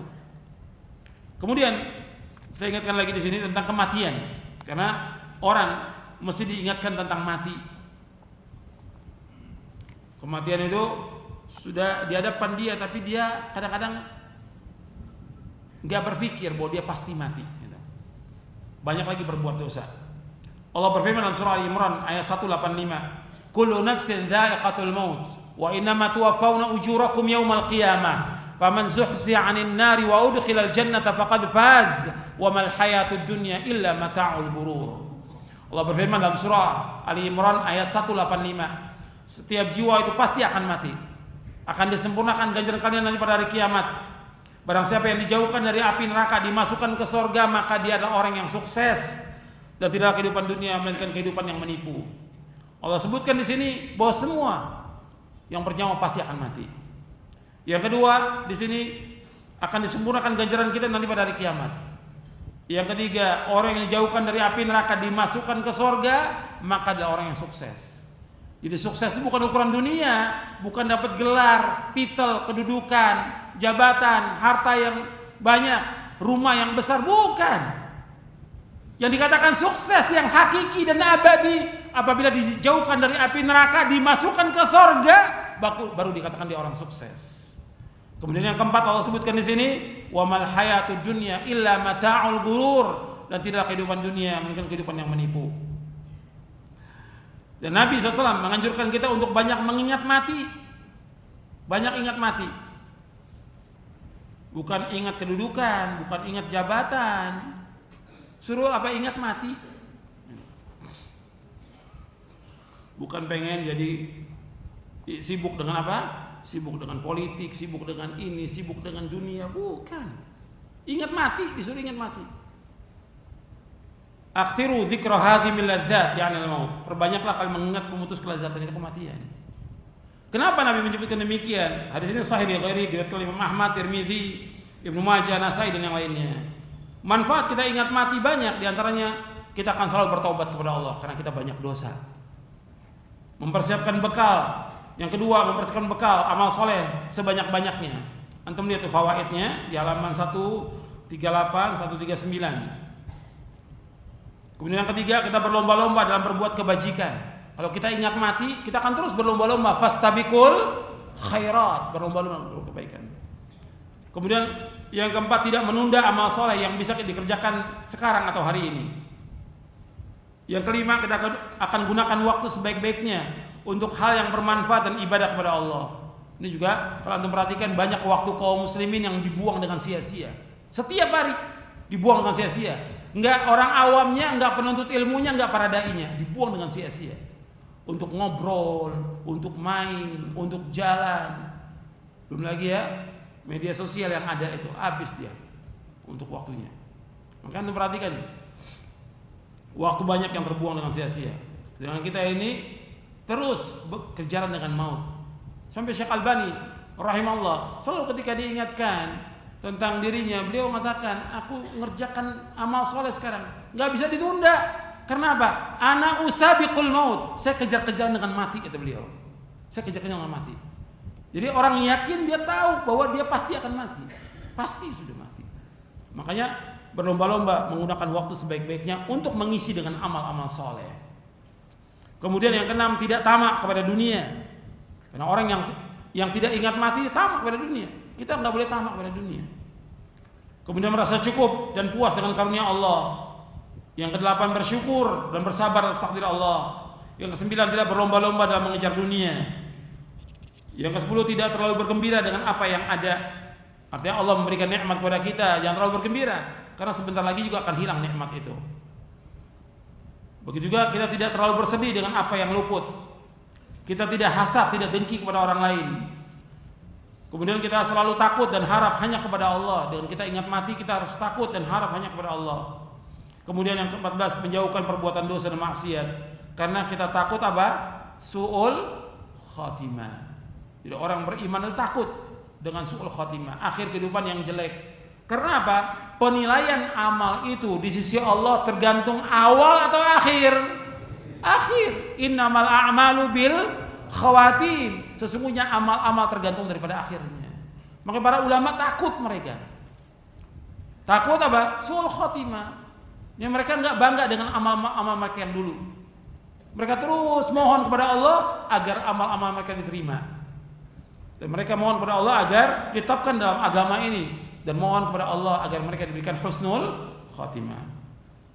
Kemudian juga pernah ditanya kepada Rasulullah SAW, ya Rasulullah, ayyul mu'mina afdal? Faqala ahsanum khuluqa. Qala fa ayyul mu'mina akhyas? Qala aktharuhum lil mauti dzikra wa ahsanum lima ba'dahu isti'dadan ulaikal akyas. Ya Rasulullah, orang mukmin yang mana yang paling utama? Yang paling baik akhlaknya. Orang mukmin yang bagaimana? Yang paling cerdas. Orang mukmin yang mana yang paling cerdas? Beliau jawab SAW, orang yang paling banyak mengingat kematian dan yang paling baik persiapannya untuk menghadapi apa yang terjadi setelahnya. Mereka itulah orang-orang yang paling cerdas. Ini penjelasan Nabi. Jadi orang yang cerdas itu menurut Nabi SAW, perhatikan, orang yang paling cerdas menurut Nabi SAW siapa? Orang yang paling banyak mengingat kematian, dan juga orang yang paling bagus mempersiapkan diri untuk sesudah kematian. Dia mempersiapkan bekal. Itu orang yang cerdas. Ini hadis hasan riwayat Ibnu Majah, Tabrani dalam Mu'jamul Kabir dan yang lainnya. Jadi orang mukmin yang pintar adalah orang mukmin yang selalu ingat kepada kematian dan yang paling baik mempersiapkan diri untuk akhirat. Karena seorang mukmin dia yakin dengan seyakin-yakinnya bahwa dia pasti mati dan dia pasti akan kembali kepada Allah Subhanahu wa taala. Makanya kita harus minta kepada Allah surga. Maka Nabi SAW ketika mendengar ada seorang sahabat di akhir salatnya dia berdoa, Allahumma inni as'alukal jannah wa a'udzubika minan nar. Nabi mengatakan, siapa yang mengucapkan demikian? Aku ya Rasulullah. Haulahan dan di sekitar itu kami minta kepada Allah. Ya, Nabi selalu minta, Allahumma inni as'alukal jannah wa a'udzubika minan nar. Ya Allah, aku minta kepada Engkau surga dan jauhkan dari api neraka. Allahumma inni as'alukal jannah wa a'udzubika minan nar. Allahumma inni as'alukal jannah wa a'udzubika minan nar. Itu doa-doa Nabi. Minta kepada Allah surga, dijauhkan dari api neraka. Bukan yang lain. Maka doa yang terbanyak yang Nabi berdoa kepada Allah, Rabbana atina fid dunya hasanah wa fil akhirati hasanah wa qina adzabannar. Ya Allah, berikan kepada kami kebaikan di dunia dan juga kebaikan di akhirat. Dan lindungi kami dari azab neraka. Kebaikan di dunia ya ilmu yang bermanfaat. Kebaikan di dunia istri yang salihah. Kebaikan di dunia yaitu melakukan amal-amal saleh. Kemudian kebaikan di akhirat enggak ada lagi kecuali apa? Surga. Di dunia hasanah itu yang tadi saya sebutkan, wa fil akhirati hasanah itu surga. Wa qina adzabannar. Ya, Nabi selalu menyebutkan demikian. Makanya ikhwan fillah, jazakumullah, disuruh kita untuk membuat persiapan untuk akhirat. Antum lihat Nabi ketika bersama sahabatnya ada satu jenazah. Nabi duduk di pinggiran kubur. Lagi menguburkan jenazah sahabat. Kemudian Nabi duduk di pinggiran kubur. Apa? Nabi nangis sampai basah. Tanahnya dekat Nabi itu basah. Apa kata Nabi SAW? Ya ikhwani limithli hadza fa'idu. Antum lihat di halaman 141. Antum lihat di buku dunia halaman 141. Kata Nabi, ya ikhwani limithli hadza fa'idu. Kata Nabi SAW, beliau duduk di pinggiran kubur, maka beliau menangis sampai membasahi tanah. Kemudian beliau bersabda, wahai saudara-saudaraku, untuk yang seperti inilah maka hendaknya kalian mempersiapkan diri. Hadis ini hasan, diriwayatkan oleh Imam Ibnu Majah dan lainnya. Jadi kita semuanya ini sedang menuju kepada Allah. Yang kita cari, yang kita tuju adalah surga, bukan dunia. Makanya harus kita melakukan amal-amal soleh dengan niat ikhlas karena Allah. Yang kita cari surga, bukan dunia. Kita berlomba-lomba untuk mendapatkan apa? Akhirat, surga, bukan dunia. Para sahabat demikian. Semua sebutannya yang tadi saya sebutkan itu baru sedikit dari puluhan kisah para sahabat. Yang jelas-jelas mereka itu depan mata mereka adalah jannah, surga. Gitu. Yakin mereka itu bahwa tujuan hidup mereka untuk mendapatkan surga, bukan dunia. Kalau kita lihat sekarang ini orang sibuk dengan dunia. Bukan berarti orang itu nggak boleh mencari nafkah. Wajib dia mencari nafkah. Wajib dia dagang, usaha. Wajib. Cuma sekedarnya. Jangan habis waktunya dia dari mulai pagi sampai malam untuk dunia. Waktunya dibagi. Tinggal dia ngatur waktunya. Waktu pagi apa yang dia kerjakan. Waktu siang apa yang dikerjakan. Waktu sore apa yang dikerjakan. Waktu malam apa yang dikerjakan. Ada waktunya, semua harus dikerjakan. Hak orang tuanya wajib dipenuhi. Yang pertama kali hak Allah yang wajib dipenuhi. Kemudian hak orang tuanya, kemudian hak istrinya, hak anaknya, hak tetangganya. Dia harus penuhi semuanya. Tinggal dia pandai-pandai untuk bisa mengatur waktu. Kalau kita lihat sekarang ini habis semuanya. Agama dikorbankan untuk dunia. Semua dikorbankan.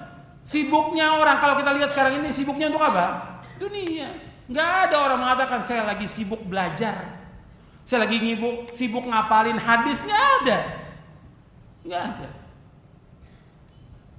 Orang ulama sibuk baca kitab, dari satu kitab baca kitab lagi. Bukan mereka nggak cari nafkah, cuma sekedarnya cari nafkah sekedarnya. Tapi kalau kita lihat sekarang ini habis tuh waktu untuk dunia. Sampai sholat subuh ditinggalkan, sampai puasa ditinggalkan, baca Quran dia nggak baca, orang tuanya juga dia nggak berbuat baik pada orang tuanya karena dunia. Kejar. Padahal hasilnya gimana dia? Apa jadi orang kaya? Enggak, tetap aja segitu hasilnya. Nggak ada yang lebih. Antum baca ini hadisnya, biar antum paham ini. Ini yang terakhir kita, ya. Sebelum tanya jawab, satu hadis lagi kita baca supaya antum paham. Antum baca hadisnya di halaman 76. Karena manusia ini sibuk sudah dengan kerja, dengan dagang, dengan usaha, dengan kuliah, dengan tugas-tugas segala macam sudah. Kayak mau jadi apa dia? Nggak tahu jadi apa. Sibuk. Bahkan udah benar orang-orang belajar di pondok, ngaji, nuntut ilmu syar'i, disuruh masuk politik. La haula wala quwwata illa billah. Ini kebodohan. Mesti kalau orang bodoh jangan nganjurin orang. Kalau orang bodoh belajar dulu dia. Kok nganjurin orang ke politik? Politik itu akan menyesal. Sebelum saya bacakan hadis, saya bacakan hadis yang lain. Nabi bersabda dalam hadis yang diriwayatkan oleh Imam Ahmad, Abu Dawud, Tirmidzi dan yang lain. Man ju'ila hakiman bainan nas faqad dzubiha bighairi sikkin, kata Nabi.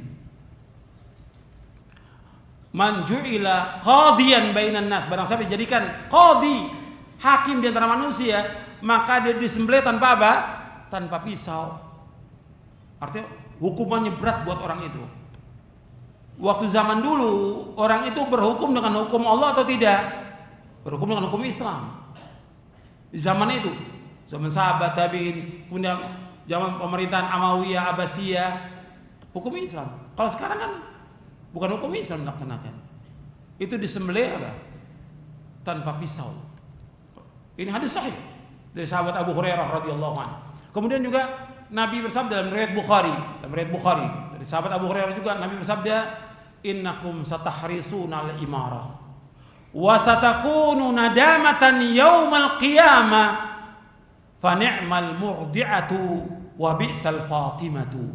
Kata Nabi, kalian akan terus mengharapkan kekuasaan, jabatan, kedudukan kalian terus, kata Nabi. Dan nanti akan menyesal kalian dan pada hari kiamat, menyesal kalian nanti dengan jabatan kedudukan itu. Fa ni'mal murdi'ah, sebaik-baik bayi yang menyusu. Wa bi'sal fatimah, dan sejelek-jelek bayi yang disapi. Al-Hafidz menjelaskan, ini hadis sahih Bukhari. Artinya ketika orang dapat kedudukan, jabatan, nikmat dia, dapat uang, dapat kehormatan, dapat segala macam. Coba ketika dia sudah disingkirkan atau dia meninggal dunia, disapih dia, gimana? Susah dia, disiksa terus dengan sebab perbuatannya. Kata Nabi, ni'mal murdi'ah wa bi'sal fatimah. Ini riwayat Bukhari. Yang kita baca di sini. Halaman 76, Nabi bersabda SAW, "Man kanatid dunya hammahu, farraqallahu alaihi amrahu, wa ja'ala faqrahu baina 'ainayhi, wa lam ya'ti min ad-dunya illa ma kutiba lahu. Wa man kanatil akhirat niyatahu, jama'allahu lahu amrahu, wa ja'ala ghinahu fi qalbihi, wa atathu dunya wa hiya raghimah." Barang siapa tujuan hidupnya adalah dunia, maka Allah akan mencerai-beraikan urusannya, menjadikan kefakiran di kedua pelupuk matanya, dan ia mendapat dunia menurut apa yang telah ditetapkan baginya. Dan barang siapa yang niat tujuan hidupnya adalah negeri akhirat, Allah akan mengumpulkan urusannya, menjadikan kekayaan di hatinya, dan dunia akan mendatanginya dalam keadaan hina. Hadis ini sahih riwayat Imam Ahmad, Ibnu Majah, Ibnu Hibban, Baihaqi dari sahabat Zaid bin Thabit radhiyallahu anhu. Jadi Nabi menyebutkan barang siapa yang tujuan hidupnya dunia, semua urusannya berantakan, dicerai-beraikan urusannya, dijadikan kefakiran depan pelupuk matanya, dan dunia nggak akan datang melainkan apa yang Allah sudah takdirkan. Ya segitu aja. Dari dulu dia ngejar dunia dari pagi sampai sore, sampai malam, sampai lembur, ya itu juga yang dia dapat, nggak lebih daripada itu. Tetap dia fakir. Tapi beda yang orang urusannya akhirat, Allah kumpulkan urusannya, dimudahkan semua urusannya oleh Allah. Kemudian Allah berikan kecukupan di hatinya, dan dunia datang kepada dia dalam keadaan hina. Dan ini terbukti pada para ulama terdahulu yang mereka nggak mau jabatan, nggak mau kedudukan, nggak mau apa. Mereka tetap cari nafkah sekedarnya, yang dia tuju akhirat. Dunia datang kepada dia dalam keadaan hina. Karena rezeki ini sesuatu yang sudah pasti diberikan oleh Allah Subhanahu wa taala. Kita mencari sekedarnya buat kehidupan kita di dunia dan buat keluarga kita. Tapi yang pokok yaitu apa? Akhirat. Makanya kita wajib menjaga diri kita dan keluarga kita dari api neraka. Itu yang wajib itu. Yang ada sekarang ini kita penuhi semua kebutuhannya. makannya, sekolahnya, bayarannya, SPP-nya, bajunya. Coba akhir Ramadan, yang sibuk apa? Beli apa? Pakaian, persiapan buat mudik, buat segala macam sudah. Nggak berpikir untuk akhirat. Tujuan hidup seorang mukmin akhirat. Itu yang dicari, bagaimana mendidik istri, anaknya di atas ibadah dan taat kepada Allah. Ya ayyuhalladzina amanu qu anfusakum wa ahlikum nara wa quduhan nas wal hijara 'alaiha malaikatun ghiradun syidad la ya'sunallaha ma amarahum wa yaf'aluna ma yu'marun. Dalam surah At-Tahrim ayat 6. Wahai orang beriman, jaga diri kamu dan keluarga kamu dari api neraka. Yang bakarannya adalah manusia dan jin. Di atasnya adalah malaikat-malaikat yang kejam dan bengis, yang tidak berbuat maksiat kepada Allah dan mengerjakan apa yang Allah perintahkan. Disuruh jaga keluarga kita dari api neraka dengan apa? Dengan menyuruh mereka taat kepada Allah, menyuruh mereka kewajiban-kewajiban kepada Allah dan kepada kedua orang tuanya. Laksanakan ketaatan, jauhkan maksiat, disuruh bertakwa kepada Allah. Itu kewajiban kita. Kita wajib jaga diri kita, istri kita, dan anak kita dari api neraka. Ya, saya pikir cukup sampai sini. Masih ada waktu untuk tanya jawab. Mudah-mudahan yang sedikit bermanfaat bagi kita semua, bahwa tujuan hidup kita adalah akhirat, tujuan hidup kita adalah surga. Supaya jelas dalam hati kita dan keyakinan kita, tujuan hidup kita adalah surga, dan kita pasti mati dan kita pasti akan kembali kepada Allah Subhanahu wa taala. Ya, saya lanjutkan. Ada beberapa pertanyaan yang masuk, yang bisa saya jawab, yang tidak, wallahu a'lam bishawab. Di zaman sekarang ini bagaimana cara kita untuk berjihad untuk dapat meraih surga? Ya, jihad termasuk amal soleh yang akan mengantarkan manusia ke surga. Dan jihad itu hukumnya fardu kifayah. Dan jihad harus bersama ulil amri. Nggak bisa pribadi-pribadi. Dan nggak bisa juga seorang dai atau ustadz mengumumkan jihad perang, nggak boleh. Karena hak ini hak siapa? Hak ulil amri. Dan ini bukan masalah kecil, masalah besar, berkaitan dengan masalah darah, berkaitan juga dengan masalah keluarga, berkaitan dengan masalah keturunan. Gak gampang. Makanya yang menyuruh ulil amri, karena kalau dia meninggal, ulil amri yang bertanggung jawab kepada istri dan anak-anaknya. Besar. Gak bisa seorang dai untuk menjamin jihad. Entah siapa nanti yang memberikan makan kepada keluarganya. Ada jaminan dari ulil amri. Dan enggak semudah itu juga, dan harus jelas apakah ini jihad fisabilillah atau fisabilis syaitan. Di jalan Allah atau di jalan syaitan. Karena banyak orang meneriakan jihad di jalan syaitan untuk membela dirinya, membela kaumnya, membela kelompoknya dan yang lain. Atau kadang-kadang juga memerangi sesama kaum muslimin, enggak boleh. Ini qital fil fitnah, enggak boleh. Jihad perang melawan orang-orang kafir di medan perang. Nah, sekarang kalau itu belum ada, belum diumumkan, apa yang bisa kita lakukan? Antum nuntut ilmu termasuk jihad. Nuntut ilmu, belajar agama, Al-Quran dan Sunnah, pahami salaf, belajar, sungguh-sungguh belajar, memahami agama ini, baca kitab-kitab para ulama. Banyak orang yang tahu tentang salaf ini cuma kulitnya aja, tahu tentang sunnah cuma berapa sunnah aja.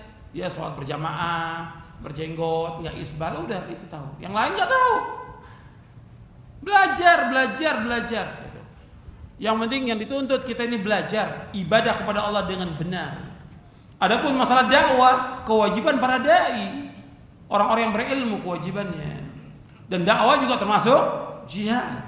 Melakukan amal saleh juga termasuk jihad. Itu dibahas oleh para ulama tentang masalah ini.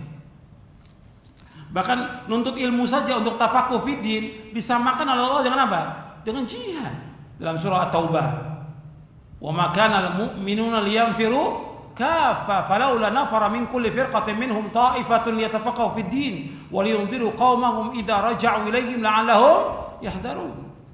Enggak pantas orang-orang mukmin, enggak patut orang mukmin pergi perang semuanya. Mesti ada satu kelompok yang betul-betul mendalami agama. Disamakan di sini antara orang mendalami agama dengan jihad. Dalam surat At-Taubah itu. Makanya kita harus tafaqquh fiddin, termasuk jihad. Mengamalkan agama termasuk jihad. Dan terkadang kita ketika melaksanakan sesuatu ingin juga mengharapkan keberkahan di dunia ini. Ya, seperti ada harta, anak dan yang lainnya. Ini sudah kita lihat bagaimana Nabi dan para sahabatnya Nabi SAW dan para sahabatnya radhiyallahu anhum ajma'in, mereka berkah hidupnya, berkah rumah tangga mereka, harta mereka berkah, sedikit barokah. Yang dikatakan barokah itu kan kasratul khairi wa thubutuhu. Yang dikatakan barokah itu kasratul khairi wa thubutuhu, banyaknya kebaikan dan tetap kebaikan itu. Sedikit mereka ada harta tapi barokah, cukup buat dianya, buat dirinya, cukup buat istrinya, cukup buat anaknya, cukup. Antum lihat para sahabat, cukup. Makanya Nabi menyebutkan tentang orang yang cukup dengan rezeki Allah dan qanaah adalah orang yang sukses. Qad aflaha man aslama wa ruziqa kafafan wa qanna'ahu Allah bima ata. Akhrajahu Muslim. Kata Nabi SAW, sungguh berbahagia, sungguh sukses orang Islam yang diberikan rezeki cukup dan dia qanaah, puas dengan apa yang ada. Makanya kita harus merasa puas dan itu barokah. Sebenarnya kalau kita lihat, keberkahan itu ada pada iman kita dan takwa kita kepada Allah.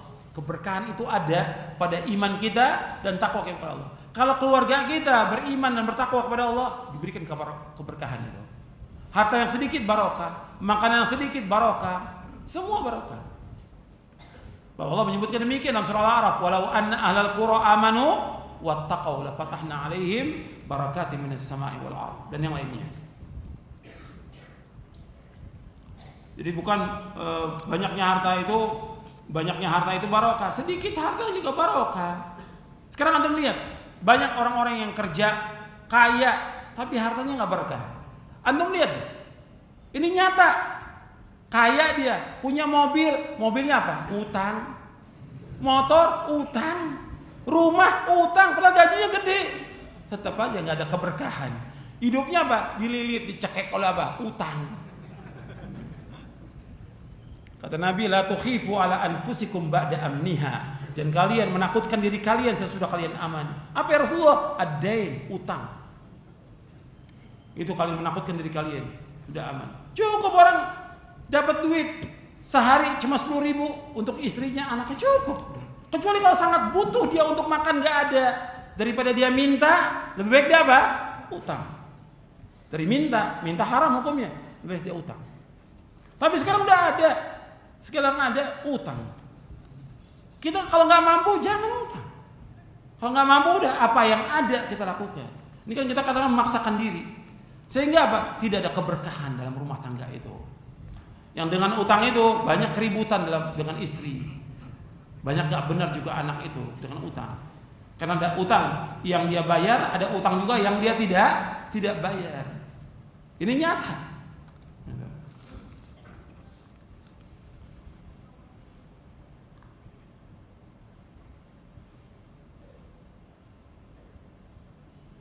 Tadi disebutkan tentang orang yang tidak mencium aroma surga, apakah dia tidak masuk surga? Ini bentuknya wa'id. Hadis-hadis tentang apa? Ancaman. Kalau ada ancaman, ya bisa hilang selama ada seberat darah iman dalam hatinya. Tetap yang namanya orang beriman dia masuk surga. Jadi ini bentuknya ancaman.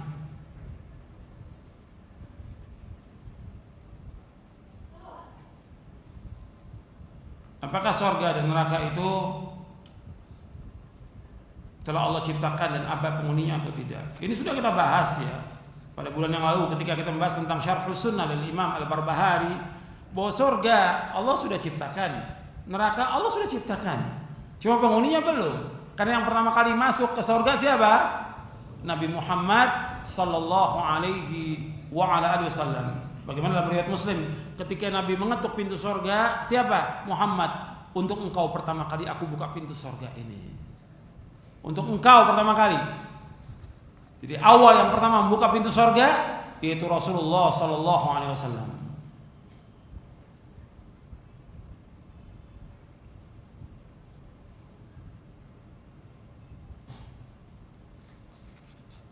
Tadi sebutkan orang dia mencari ilmu untuk mendapatkan sedikit dari dunia, ya tentang harta atau kedudukan atau jabatan atau yang lainnya.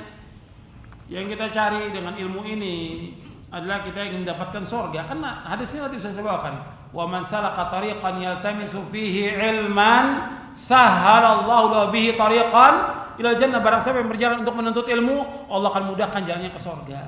Kita nuntut ilmu, kita cari ilmu untuk masuk surga, bukan untuk mendapatkan harta, bukan, atau kedudukan atau jabatan.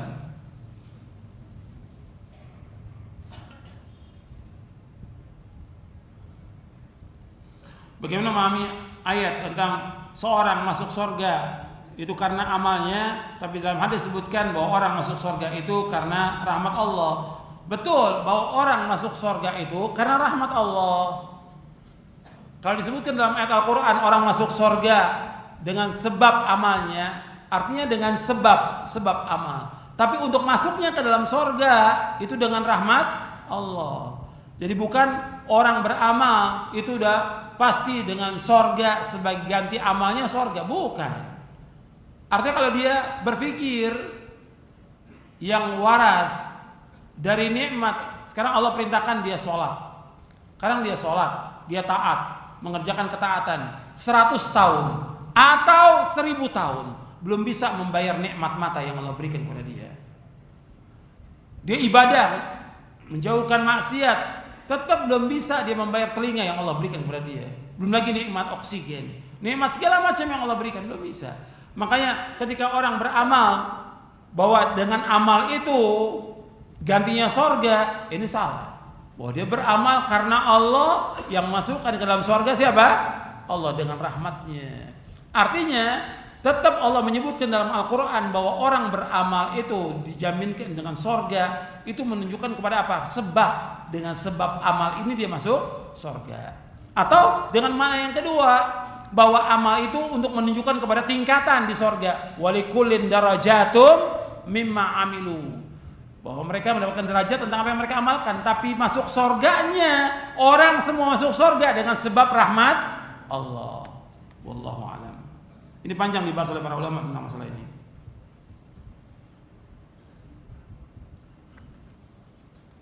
Bagaimana kalau seorang itu dia berniat dakwah melalui jabatan atau partainya? Enggak akan bisa. Yang lebih kuat apanya? Jabatannya. Yang lebih kuat kursinya. Bukan dakwah, dia pertahankan kursi ini nih. Yang dipertahankan kursinya, bukan dakwah. Jadi bohong kalau dia dakwah, itu bohong. Bukan dakwah, karena orang ingin mempertahankan jabatannya. Kan tadi saya bawakan hadisnya bahwa manusia itu sangat tamak kepada apa? Kedudukan, jabatan, segala macam. Dan mereka akan menjadi apa? Penyesalan di hari kiamat nanti. Akan menyesal di hari kiamat. Jadi yang kita cari itu. Dan orang kalau berdakwah dengan jabatan atau dengan kedudukannya, mesti dia akan mempunyai cara dia. Hukumnya dia, bukan hukum Allah, bukan hukum Rasul. Caranya dia. Dan juga mengajak orang kepada caranya dia. Makanya antum bisa lihat ya, kalau pejabat ngajaknya orang kemana?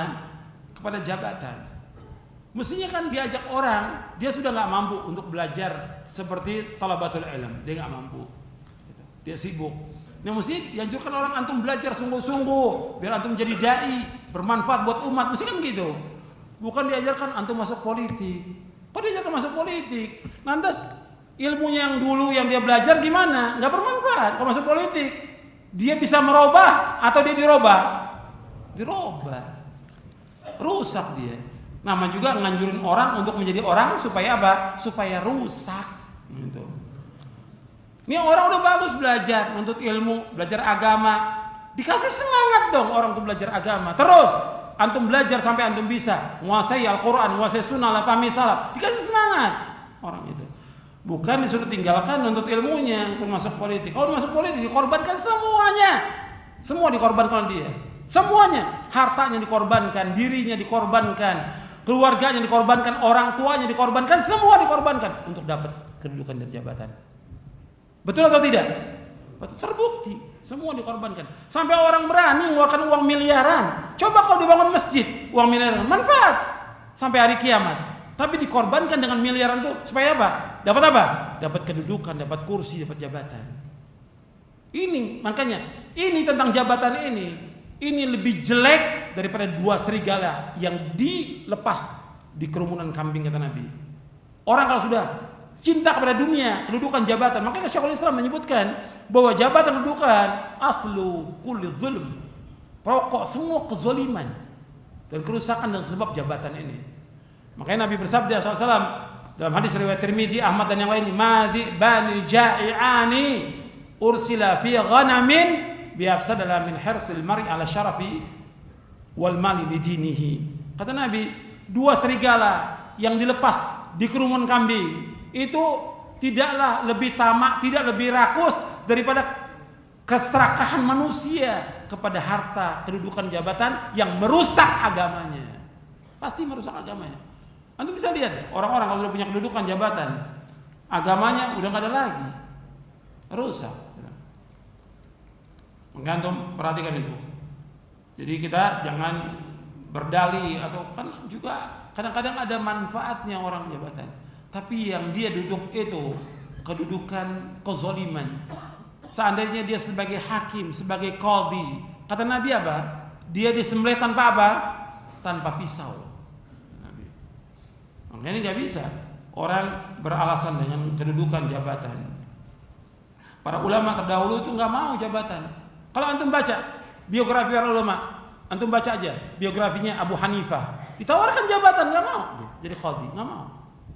Imam Sufyan Ats-Tsauri, antum bisa baca biografinya, nggak mau ditawarkan jabatan. Banyak lagi yang lainnya, sampai mereka lari meninggalkan kotanya, takut dengan jabatan. Nggak mau mereka. Saya ingin menjaga agama saya, karena tujuan hidup saya adalah sorga, bukan dunia. Kalau udah jabatan, kedudukan, khawatir dia berbuat kezaliman dan yang lainnya yang akan menghalangi dia untuk masuk ke dalam sorga.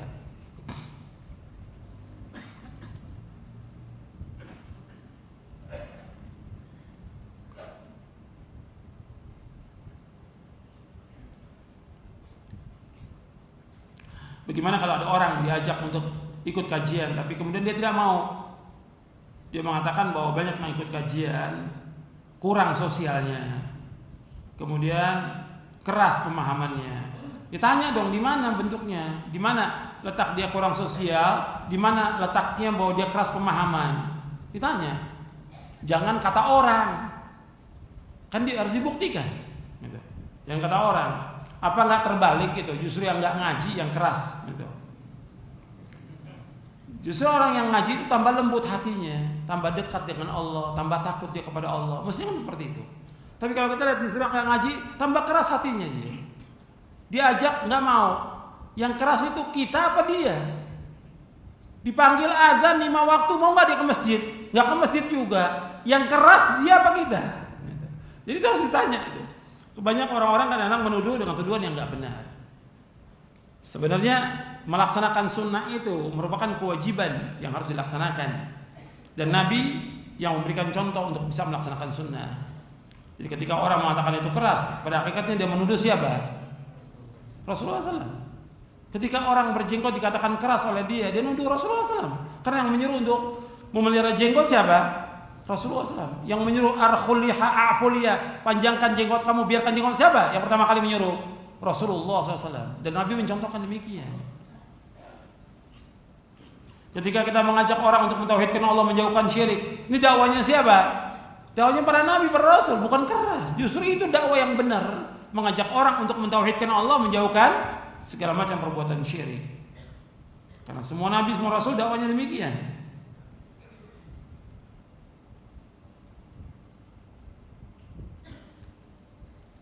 Apakah kalau kita sudah sholat tarawih, kita ada tahajud lagi? Ya nggak ada. Tinggal kita mencari aja tarawihnya di awal, di tengah, atau di akhir malam. Kan Nabi mengerjakan sholat tarawih itu berapa paling banyak? 11. Paling banyak 11. Ini sudah saya bawakan pada bulan yang lalu. Dalil, ya, riwayat Bukhari, Muslim, Nabi mengerjakan 11. Kemudian ada ulama berpendapat boleh 23. Ulama. Terus yang kita ikut dalil atau ulama? Ini antum cara berpikirnya gimana? Mesti yang dipegang mana? Dalil 11. Umar bin Khattab radhiyallahu mengerjakan berapa? 11. Enggak ada riwayat Umar dengan 23, itu dhaif hadisnya. Lemah hadisnya. 23. Yang benar 11. Kalau ada perbedaan ulama tentang masalah itu, yang kita kembalikan kepada siapa? Fa in tanaza'tum fi syai'in farudduhu ila Allahi war Rasul in kuntum tu'minuna billahi wal yawmil akhir. Dzalika khairu wa ahsanu ta'wila. Apabila kalian berselisih tentang sesuatu, kembalikan kemana? Kepada Allah, kepada Al-Qur'an, kepada sunnah Nabi sallallahu alaihi wasallam. Jika kalian beriman kepada Allah dan hari akhir. Sudah 11 kita kerjakan. Jangan kemudian diangkat lagi masalah ini 23 lagi. Orang-orang NU udah berhenti. Ini kadang-kadang ini lebih dari NU. Udah berhenti nggak mau bahas soal 23. Kok ini diangkat lagi 23? Suruh dia kerjakan coba. Bisa nggak dia kerjakan bersama kaum muslimin? Ada nggak mau ikut dia 23 itu? Dia kerjakan 11 juga. Jadi kenapa kita nggak hidupkan yang dari sunnah Nabi? Salatul laili mathna, salat malam 22. Nabi la yazidu ala 11 raka'atan. Nabi nggak lebih daripada 11 rakaat.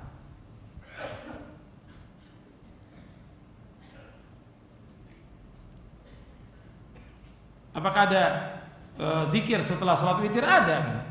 Apa zikirnya? Subhanal Malikul Quddus, Subhanal Malikul Quddus, Subhanal Malikul Quddus. Ya, saya pikir cukup sampai sini. Kita persiapan untuk buka puasa, untuk takjil. Mudah-mudahan yang kita kaji pada sore hari ini bermanfaat untuk saya dan untuk antum sekalian. Mudah-mudahan kita diberikan hidayah taufik oleh Allah untuk tetap di atas Islam dan Sunnah. Dan mudah-mudahan Allah mengampuni dosa-dosa kita. Mudah-mudahan Allah memberikan keberkahan kepada kita, rahmatnya, dan mudah-mudahan kita diberikan husnul khatimah. Ya, sampai sini kajian kita, dan kajian kita hanya sekali bulan Ramadan ini karena masjid kita masih belum dibangun karena belum turun izinnya. Untuk bantu doa supaya segera turun izin pembangunan Masjid Imam Ahmad, supaya tahun depan kita sudah bisa melaksanakan puasa bersama, kemudian juga kajian, pengajian, sholat tarawih dan yang lain yang bermanfaat untuk Islam dan kaum muslimin. Antum bantu doanya dan juga bantu dananya untuk membangun Masjid Imam Ahmad bin Hanbal. Saya pikir cukup sampai di sini. Kurang lebihnya saya mohon maaf. Wassalamualaikum warahmatullahi wabarakatuh. Subhanakallahumma wa bihamdik, asyhadu an la ilaha illa anta astaghfiruka wa atubu ilaik. Assalamualaikum warahmatullahi wabarakatuh.